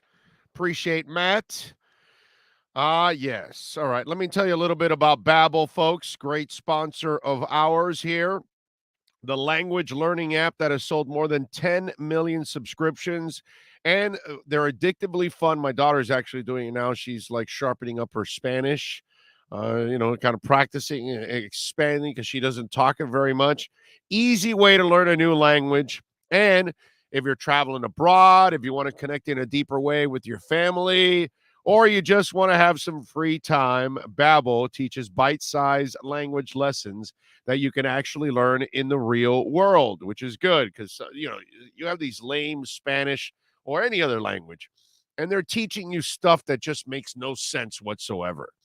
Anyway, so other language learning apps, they use AI for their lesson plans. Babbel, they use over 100 language experts. That's how they created it. That's why they give you an advantage. And their teaching methods have been scientifically proven to be effective. With Babbel, you can choose from 14 different languages, including Spanish, French, Italian, and German. Plus, Babbel's speech recognition technology helps you improve your pronunciation and accent. And there's so many ways to learn with Babbel. In addition to the lessons, you can also access podcasts, games, videos, stories, and even live classes. So it's not just one way, it's different ways so you can pick up on the language. Plus, it comes with a 20-day money-back guarantee, so they feel good about the product. You will too. You can feel safe. Start your new language learning journey today with Babbel. Right now, save up to 60% off of your subscription when you go to babbel.com/big O. That's babbel.com/big O. Save up to 60% on your subscription for Babbel. Babbel, language for life. There we go. It's a beautiful thing. All right. Let's see. What do we have on the chat board? Big O Belichick is interfering with the live. Yes, he is. Yes, he is. Yesterday, today, he knows. He knows I'm on to him. That's why. He knows I see through all this crap. Okay? So he senses that I know that he's trying to cheat, trying to get an edge. A cutter's edge. That's what he's trying to do. But that's all right. He's got no shot at it happening. That's for damn sure. All right. Remember, you want to get in on the Welton Rayom text line. That's 855-912-1056. That's 855-912-1056. If your company wants to be a part of our platform, a great way to reach new customers in South Florida, throughout the country, and throughout the world, man. Great way to brand your company. Please reach out to us on our business line at 786-754-4664. If your business wants to be a part of our platform and be a sponsor, 786-754-4664. Sean, do me a favor. Folks, give me 1 minute. Take a quick break here. Give me 1 minute, and we'll be right back. We'll take your questions, your comments, all kinds of good stuff right here on the Big O Radio Show. When you move, you need a reliable company led by passionate folks, eager to assist its customers during a transitional process that needs to be smooth. Call Essential Moving Experts at 844-368-5750 for all your local and long-distance moving needs. You can rely on Essential Moving Experts. Mention the Big O Show and get $150 off. Family owned and operated, they offer free 30-day storage, full-service moving, fully licensed, bonded, and insured. Moving was never so easy. EssentialMovingExperts.com.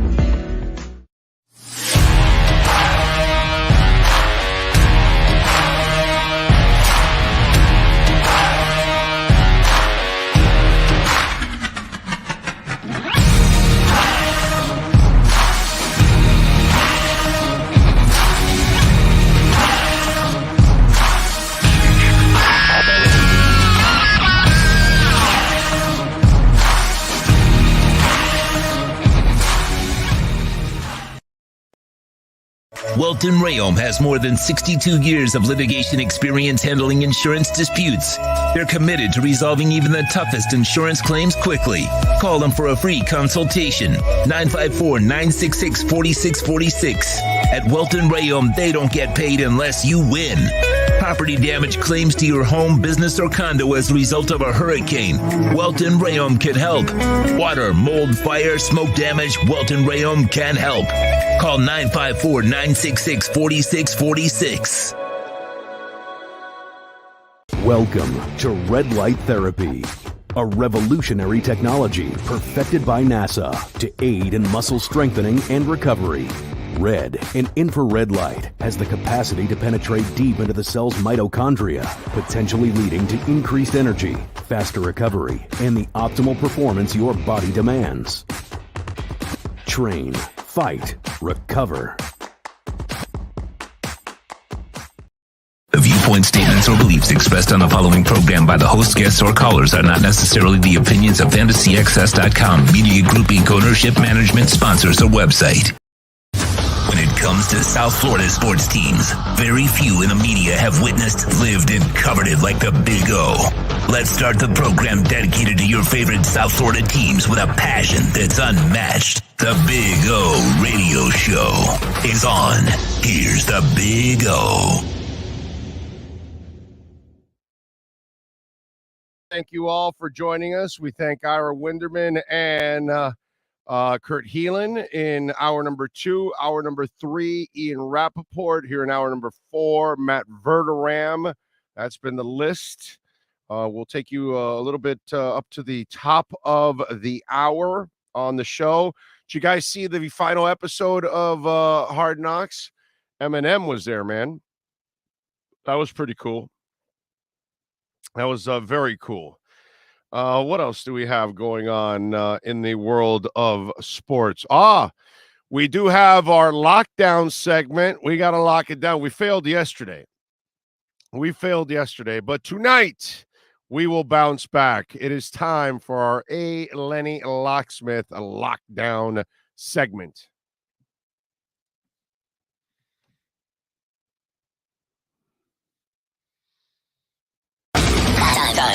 Time to lock it down. The Lockdown is brought to you by ALennyLocksmith.com. Services in South Florida from Miami to Port St. Lucie. In Central Florida, ALennyLocksmith.com locks it down in Orlando and Tampa Bay. Here's the Big O to tell you what needs to be locked down. We better lock it down tonight, bro. We're 30-20-2, still a very good record against the spread in our 52-game run, but we got to get better. Yesterday, we gave you the Phillies minus 1.5 runs. They won by 1. We lost by a half a run. I don't know how many games I've either lost or won by that half run, half goal, whatever it is that we've been betting throughout this 52-game run. Marlins have now lost 8 in a row. Luzardo, by the way, was terrific yesterday. I'll be lying if I told you I watched the game. Well, actually, I did watch like an inning yesterday. I did. 7 innings yesterday, 4 hits, 2 earned runs, 9 Ks. Kid pitched his ass off yesterday. He's been pitching well. He hasn't been the problem, let's just say, overall. Tonight, they continue their set with the Phillies, and Trevor Rogers, who's been incredibly inconsistent, let's just say he's actually been more bad this year than anything else. He was so outstanding last year. Poor kid. He just his season got off the rails. Hopefully he can, get it back next year, get back on track. The problem is if they don't come up with an offense and spend some money, it's just going to be tough on all these young pitchers. Anyway, Trevor Rogers is 4-10, and he's got an ugly 5.57 ERA. Bailey is trying to avoid faltering. His name is Bailey Falter. He is 3-3 with a 4.08 ERA, and the Phillies are favored by 1.5 runs. Man, I am going to ride the Phillies in this one.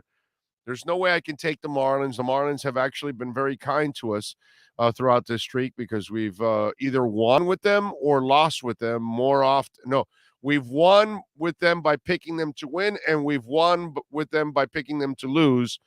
More often than not, we've hit it with them, whether winning or losing. So it's been pretty good to us. This time I got them on the loss side.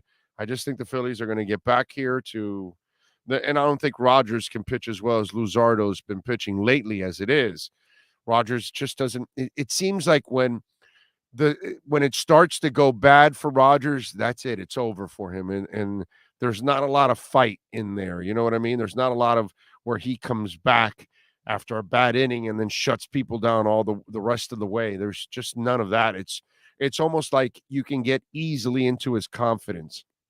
when he's out there on the mound. I'm going to go Phillies minus 1.5 runs tonight against the Marlins. That is how we lock it down. The Lockdown is brought to you by ALennyLocksmith.com. Lockouts or lock changes for home or business. Car key replacements and programming. All model cars. 24-hour service. Call them anywhere in South Florida at 855-869-5625. Go to the website at ALennyLocksmith.com where we lock it down. Lock it down, Lenny, lock it down. Did you see Kyrgios dropping F-bombs last night in the U.S. Open? That guy's so funny to watch, especially when he loses. Yeah, he doesn't have both oars in the water. Let's just be honest. You know, if we're going to call Antonio Brown kind of crazy, and he is, and, you know, some people are, están loco, and they're not right in the head. That Kyrgios guy is not right in the head. He's just not. He's a lot like today's youth, bro. I hate to say it, but there's a lot of people that I see in today's youth that they easily get flustered, man. These are the, you know, yesterday we were talking about, you know, athletes, or maybe the day before that we were talking about how athletes are better nowadays than they were 40, 50, 60 years ago. And we were talking about all kinds of stuff like that.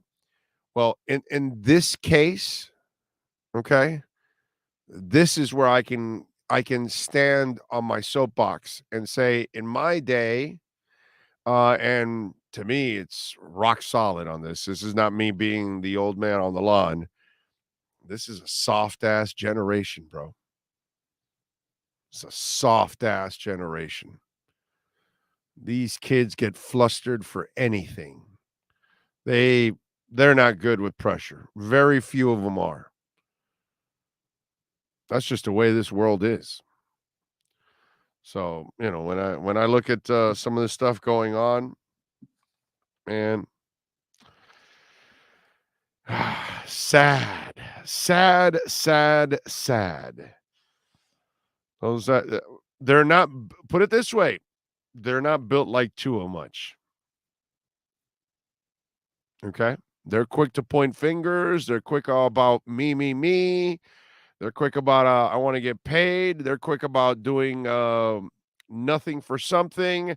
They're quick about quiet quitting. They're quick to do all of that. Very few of them are built like Tua. Very few young people are built like Tua. So it's a completely different world. Dougie Fresh says, apologize if you already mentioned, but Sue Bird has been a gift to women's basketball worldwide. And here in the U.S., she shot 47% from threes in 2020 at 40 years of age, 13 All-Stars. I'm a Sue Bird fan. I've been a Sue Bird fan since she was in college.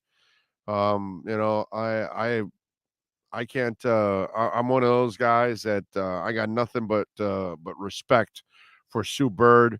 Used to root for her when she was in college. Let me tell you, you know who I'm a big fan of, and I used to root for her when she was in college too. The coach that was with San Antonio. God, what's her name now? Oh, God, when she was in school back in the day. Gotta admit, she was also kind of a hottie too back in the day. Yes, Becky Hammon. Yes. So when Becky Hammon was a young player, I gotta also say I thought Becky Hammon was also kind of a hottie too. So, you know, but not only a great player, and now she's turned into a hell of a coach, but back in her day, I also was attracted to Becky Hammon. I thought she was a hottie. But yeah, Sue Bird, man, how do you not respect what Sue Bird has done? She is absolutely awesome, dude. And a perfect example how to carry yourself, period, in everything. just life and sports, and a great champion.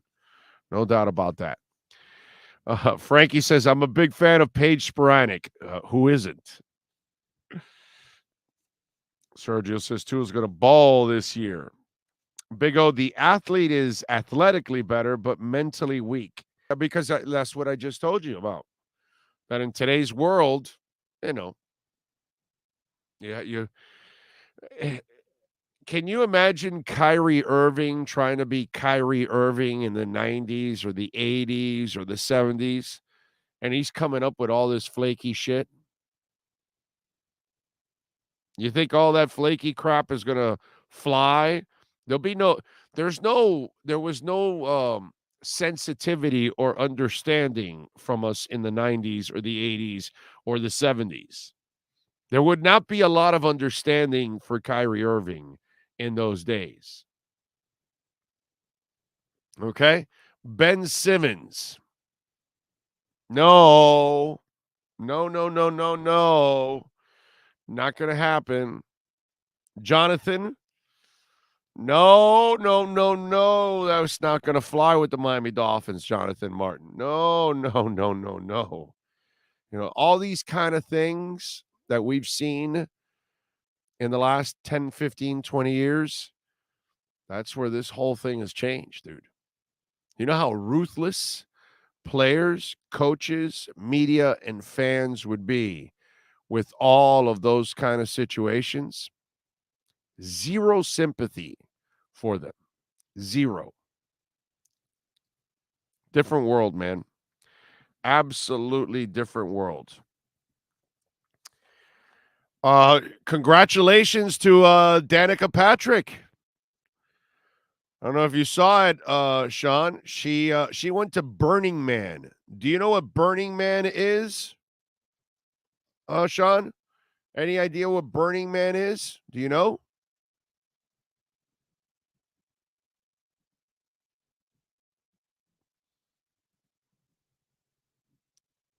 Sean? No? You're not into Burning Man? You don't know what that is? Sean? Nope, not really into burning.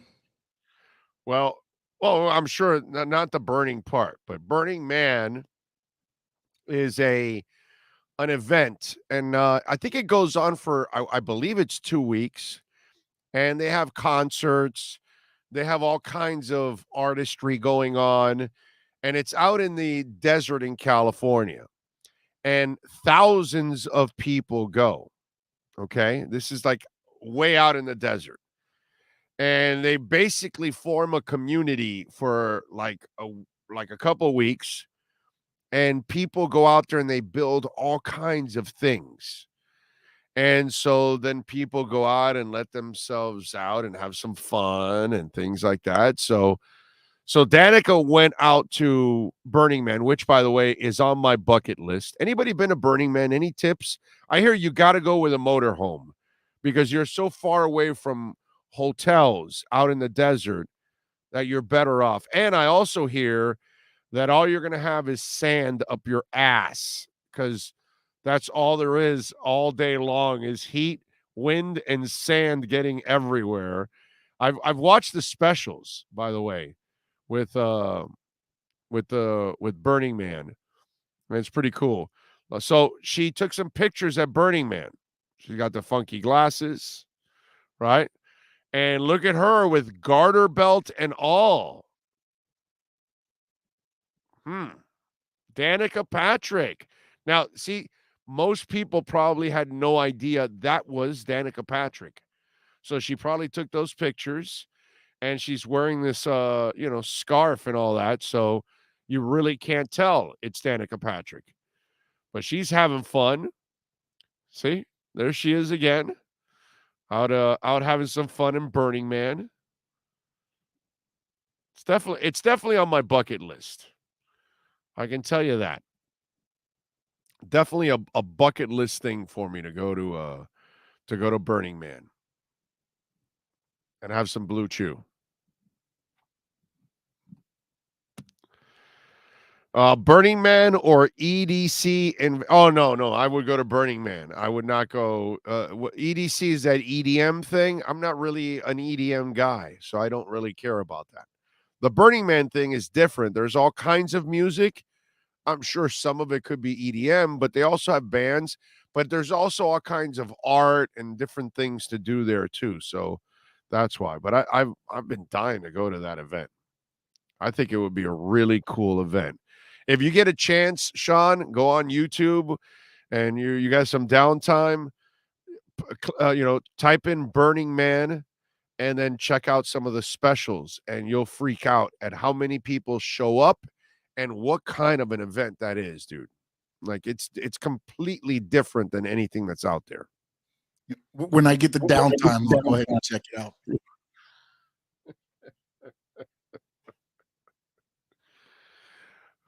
That is so true, my brother. That is so true.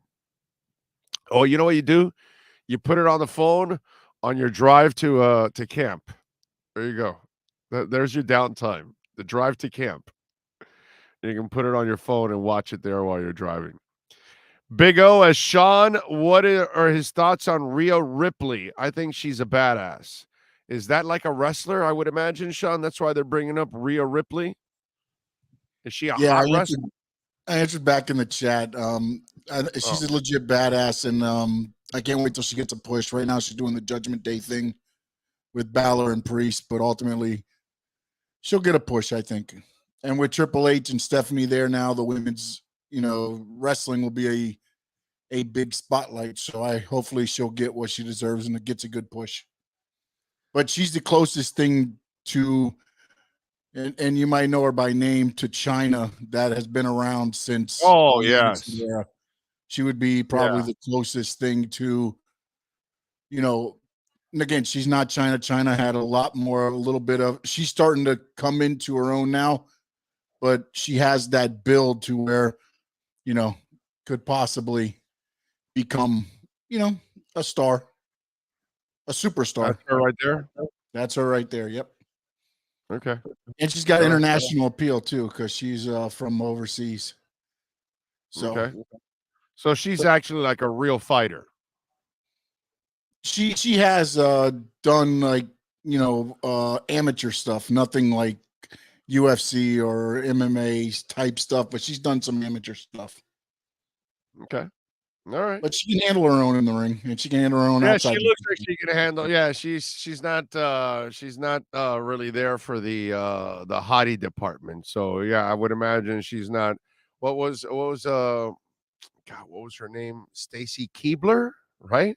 That was her name, right? Wasn't she like a wrestler or something like that, or was she just a ring girl? I don't know what the hell. What was Stacy Keibler in wrestling? She was part of the entertainment in the sports entertainment. Well, I got to tell you something. She was very entertaining. Stacy Keibler. You know how entertaining Stacy Keibler is? Even my wife said she had a great ass. Okay? So, that's impressive. When you're looking at somebody and she goes, I gotta admit, she's got a great ass. And I looked at my wife and I said, yeah, she does. She got a great ass.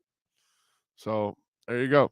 Even the wife had to admit that Stacy Keibler was, like, wow, okay, I get it. You're gonna need some chocolate mushrooms, okay? Burning Man, worst way to spend 8 hours in traffic. Okay, all right. Yeah, but you're once you get there, don't you have a blast after you're there, or is it bad? It's like Mad Max on steroids. Surely a Fins Nation UK meetup must be near the top of the bucket list.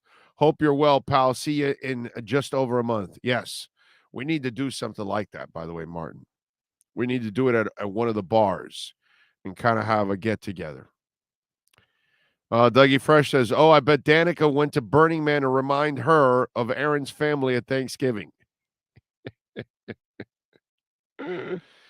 Sean, thoughts on Bucks and Omega getting suspended in AEW? Look at that. You're getting a bunch of these wrestling questions, dude. Thursday night, 8 p.m. I'll be answering all the wrestling things. There you go. That's what you call a teaser right there. Teaser. So Thursday night, he'll be talking about it. He'll be I'll give you another little bit of a teaser. And you got to show some Stacy Keibler pics too while you're at it. Alexa Bliss, Big O. Okay, so she's a hottie in wrestling. Alexa Bliss. Is that what you guys are telling me? Is she in wrestling there, Sean? Alexa Bliss? Yes, she is. She is. Okay. She is. Okay. She's about 5 All foot right. 1, and yeah. She's a little shorty. Okay. All right. I guess I got to take your word for it on Alexa Bliss. I mean, I have no idea who she is. You know what I'm saying? And there she is. Alexa Bliss. She is kind of hot. Not bad. Not bad. There you go. Let's go through her IG. Oh, she's playing with the balls. Oh, no, She's that's married. her daughter. She's married to Ryan Cabrera. Oh, she's married. There you go. Oh, so she's like a serious person. So she's a hottie and a serious person. Okay. What's she saying here? Mark my words, I'm reclaiming my place at the top of this women's division. Mark my words. Did she reclaim it? It's to be continued. To be continued. Okay. It's a weekly episodic show. You never know. Okay.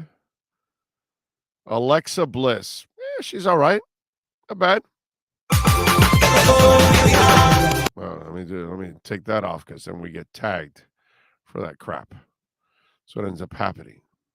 We end up getting tagged for no reason. Anyway, we thank the great people there at ejdconstruction.com, as always. Apparently, Frankie says she just got married. Oh, I remember. I know Trish Stratus. That one I remember. I've seen Trish Stratus. She's hot. Okay. Anna Jay is hot, Big O. She's in AEW. All right. You guys are like, what? You guys are all over this stuff. No wonder your show gets so many damn downloads. There's a lot of people that love this shit, man. I laugh because everybody's like, I don't watch that wrestling stuff, but then you start throwing out names and then it's like, oh, da da da da da da da da da da da. It's like they start responding to it, right? Yeah, exactly. Speaking of wrestling, Larsa Pippen now has a latest update. She wants to tell us that she is not dating Marcus Jordan. They are just homies. They're just friends. Okay? Now, when I saw that story, because obviously she must be getting heat from Scotty, from her sons, from all kinds of people, like, really? Or do you continue to? And she's probably getting heat because obviously she's always going out with younger men, right? Her and what's the Brittany, whatever, what's her name? The one that married PJ Washington, had a kid, and now has PJ Washington by the balls for 18 years. Bundle of Brittany is her name. And so she's like one of those people too. She likes to date 18, 20-year-olds and all that to, drive them crazy. And, because she's obviously a good-looking girl and all that. And so you get these stupid young kids and, they think with something else, not this one.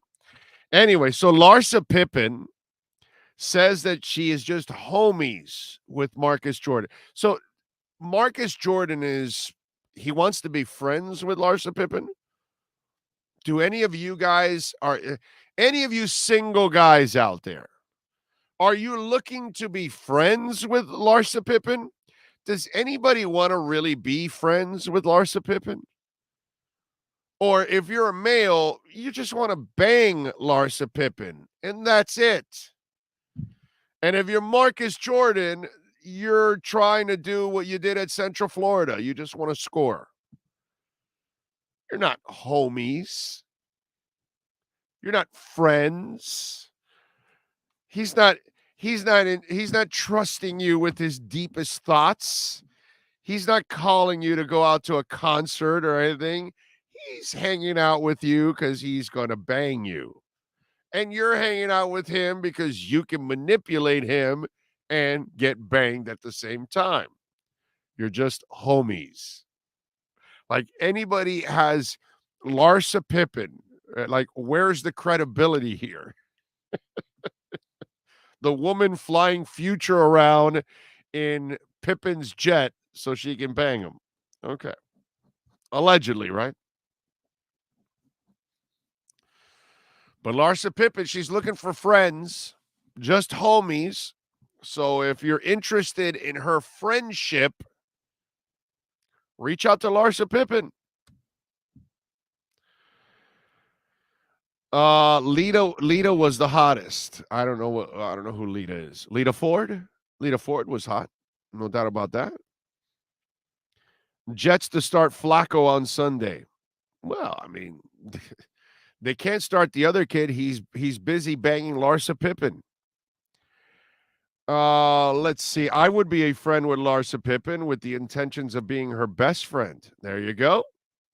Brett Dodger says friends with benefits. That's exactly what Marcus Pippen is. Friends, or Marcus Jordan is. Friends with benefits. My lawyer said I can't answer any questions without him being present. Any news is good news at her age, I would imagine. Well, I mean, she's a woman, so she can kind of, they kind of control the world. They can just give it up as much as they want. Let's see. And it's not that easy. It's not that hard for a woman to get attention because there's so many desperate dudes that it's not that hard. Pretty simple to get them to do whatever you want. Odds to win the MVP for the quarterbacks. So I was reading this, and Josh Allen is number 1 on the odds there, okay? And Allen is plus 700. Patrick Mahomes, plus 800. Tom Brady, plus 800. Justin Herbert, plus 850. And Aaron Rodgers, plus 1,000. And Joe Burrow, plus 1,200.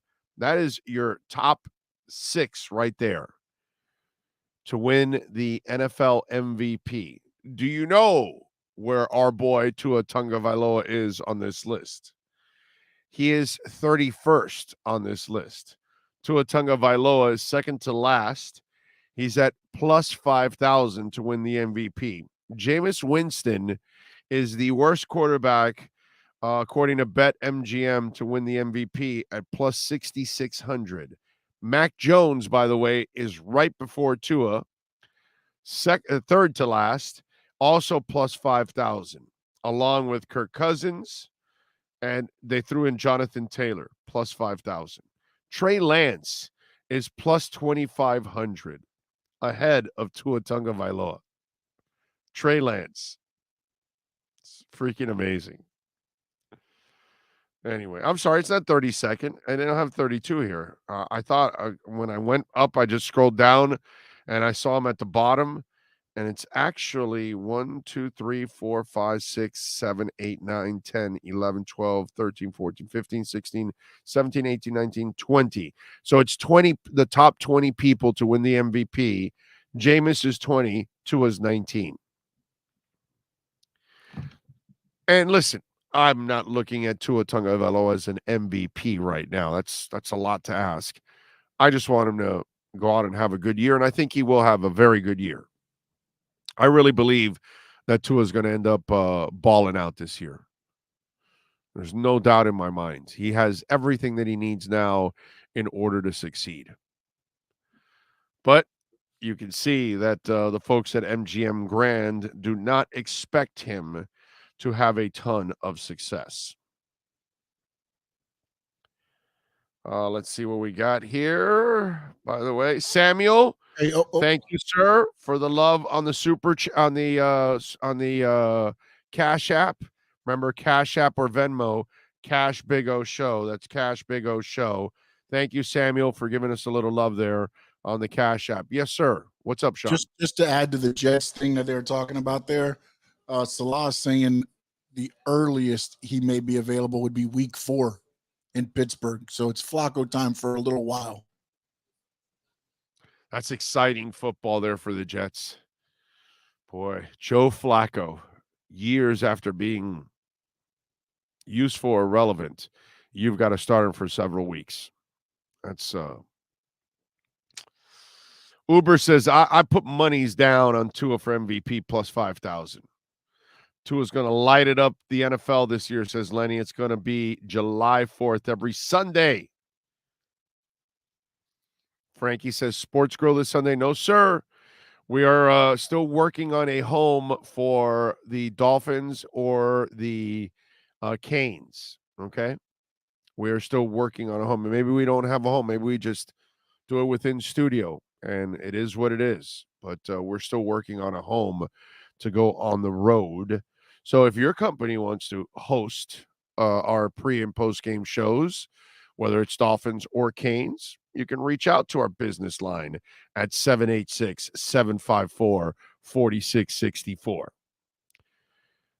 So there you go. Anyway, what else do we have going on? When sports and business collide, folks, we love doing one thing. Yes, sir. It is the KSDT CPA Sports Business Report.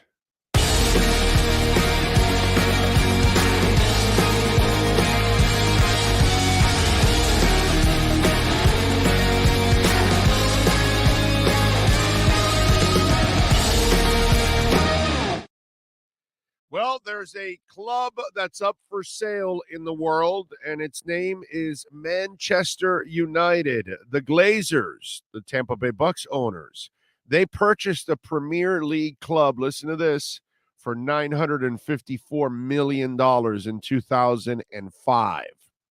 It is 2022. They are looking for roughly $4.3 billion for the team right now. The Daily Mail reports they also could seek a record $5.9 billion for the Tampa Bay Bucks, which they valued $4.6 in May. So if they want to sell the Bucks, they could sell the Bucks for a lot of money too. Despite not officially being on the market, reports sales have swirled at the Glazers face pressure from Man U fans.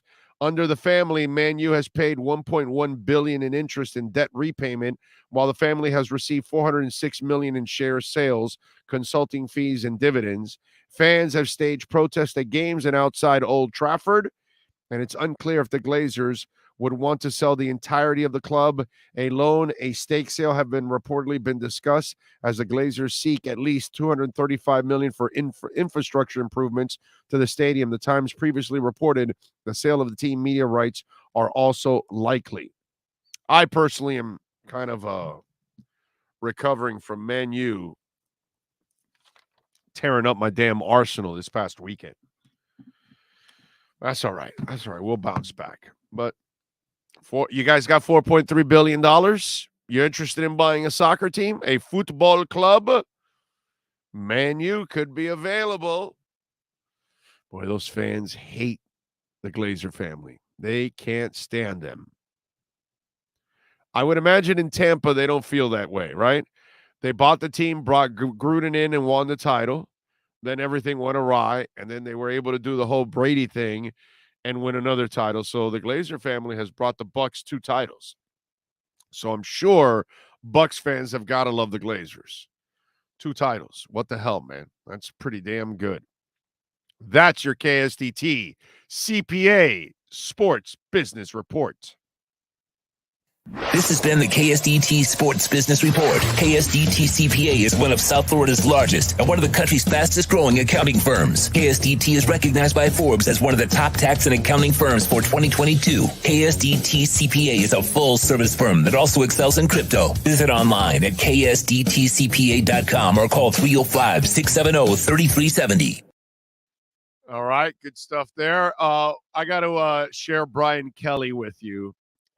Brian Kelly was meeting with the media, and he wanted to be a smartass. And you know, some of these coaches, they're way out of line. You know, Matt Patricia pulled some shit 2 years ago where he told a reporter to sit up straight or something. Meanwhile, he's in a jumpsuit with a bird's nest on his face and a pencil in his ear, looking like a slob, like he always looks like a slob, Matt Patricia. And yet he's trying to tell a reporter how he should sit or something like that. You know, these coaches have to understand. Message to coaches out there all over the place. We don't work for you, dude. We don't have to go by your stupid fucking rules. Just so you'll know. The players work for you. The players work with you. The players are part of your team, your culture, all that stuff. We're not, bro. You're not paying us. Okay? Normally, entities are paying the press to be there to cover the team. We're not here to follow your silly ass rules and all that stuff. The rules we follow are: when's the press conference start? Great, we'll be there. When's the press room open? Great, we'll be there. When's the locker room open? Great, we'll be there. When's the game? We'll be there. All the other rules that your players have to follow, that's not our rules. So for Matt Patricia, and let's hear from Brian Kelly, another guy that has no idea what the hell, where he stands in life with average human beings. Let's hear the exchange with Brian Kelly post the day after the loss against FSU.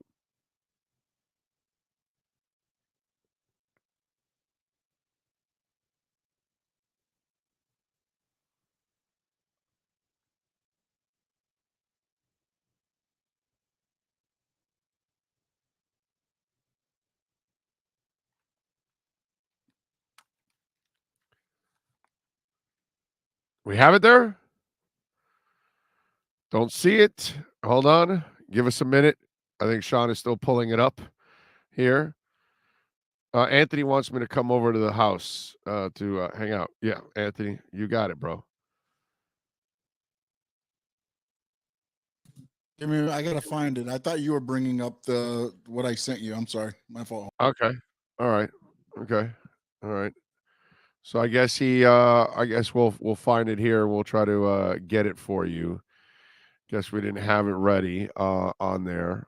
Anyway, so I just thought it was funny because he was having an exchange with a reporter, and in that he was taking shots at the reporters for being late, or one reporter or somebody like that. And so he was talking about how, well, this is usually in the kitty, and if you're late, you gotta, pay for the fine. And, it's one, he thinks that he's bigger than everybody else, and then you've got to be there to cater to him.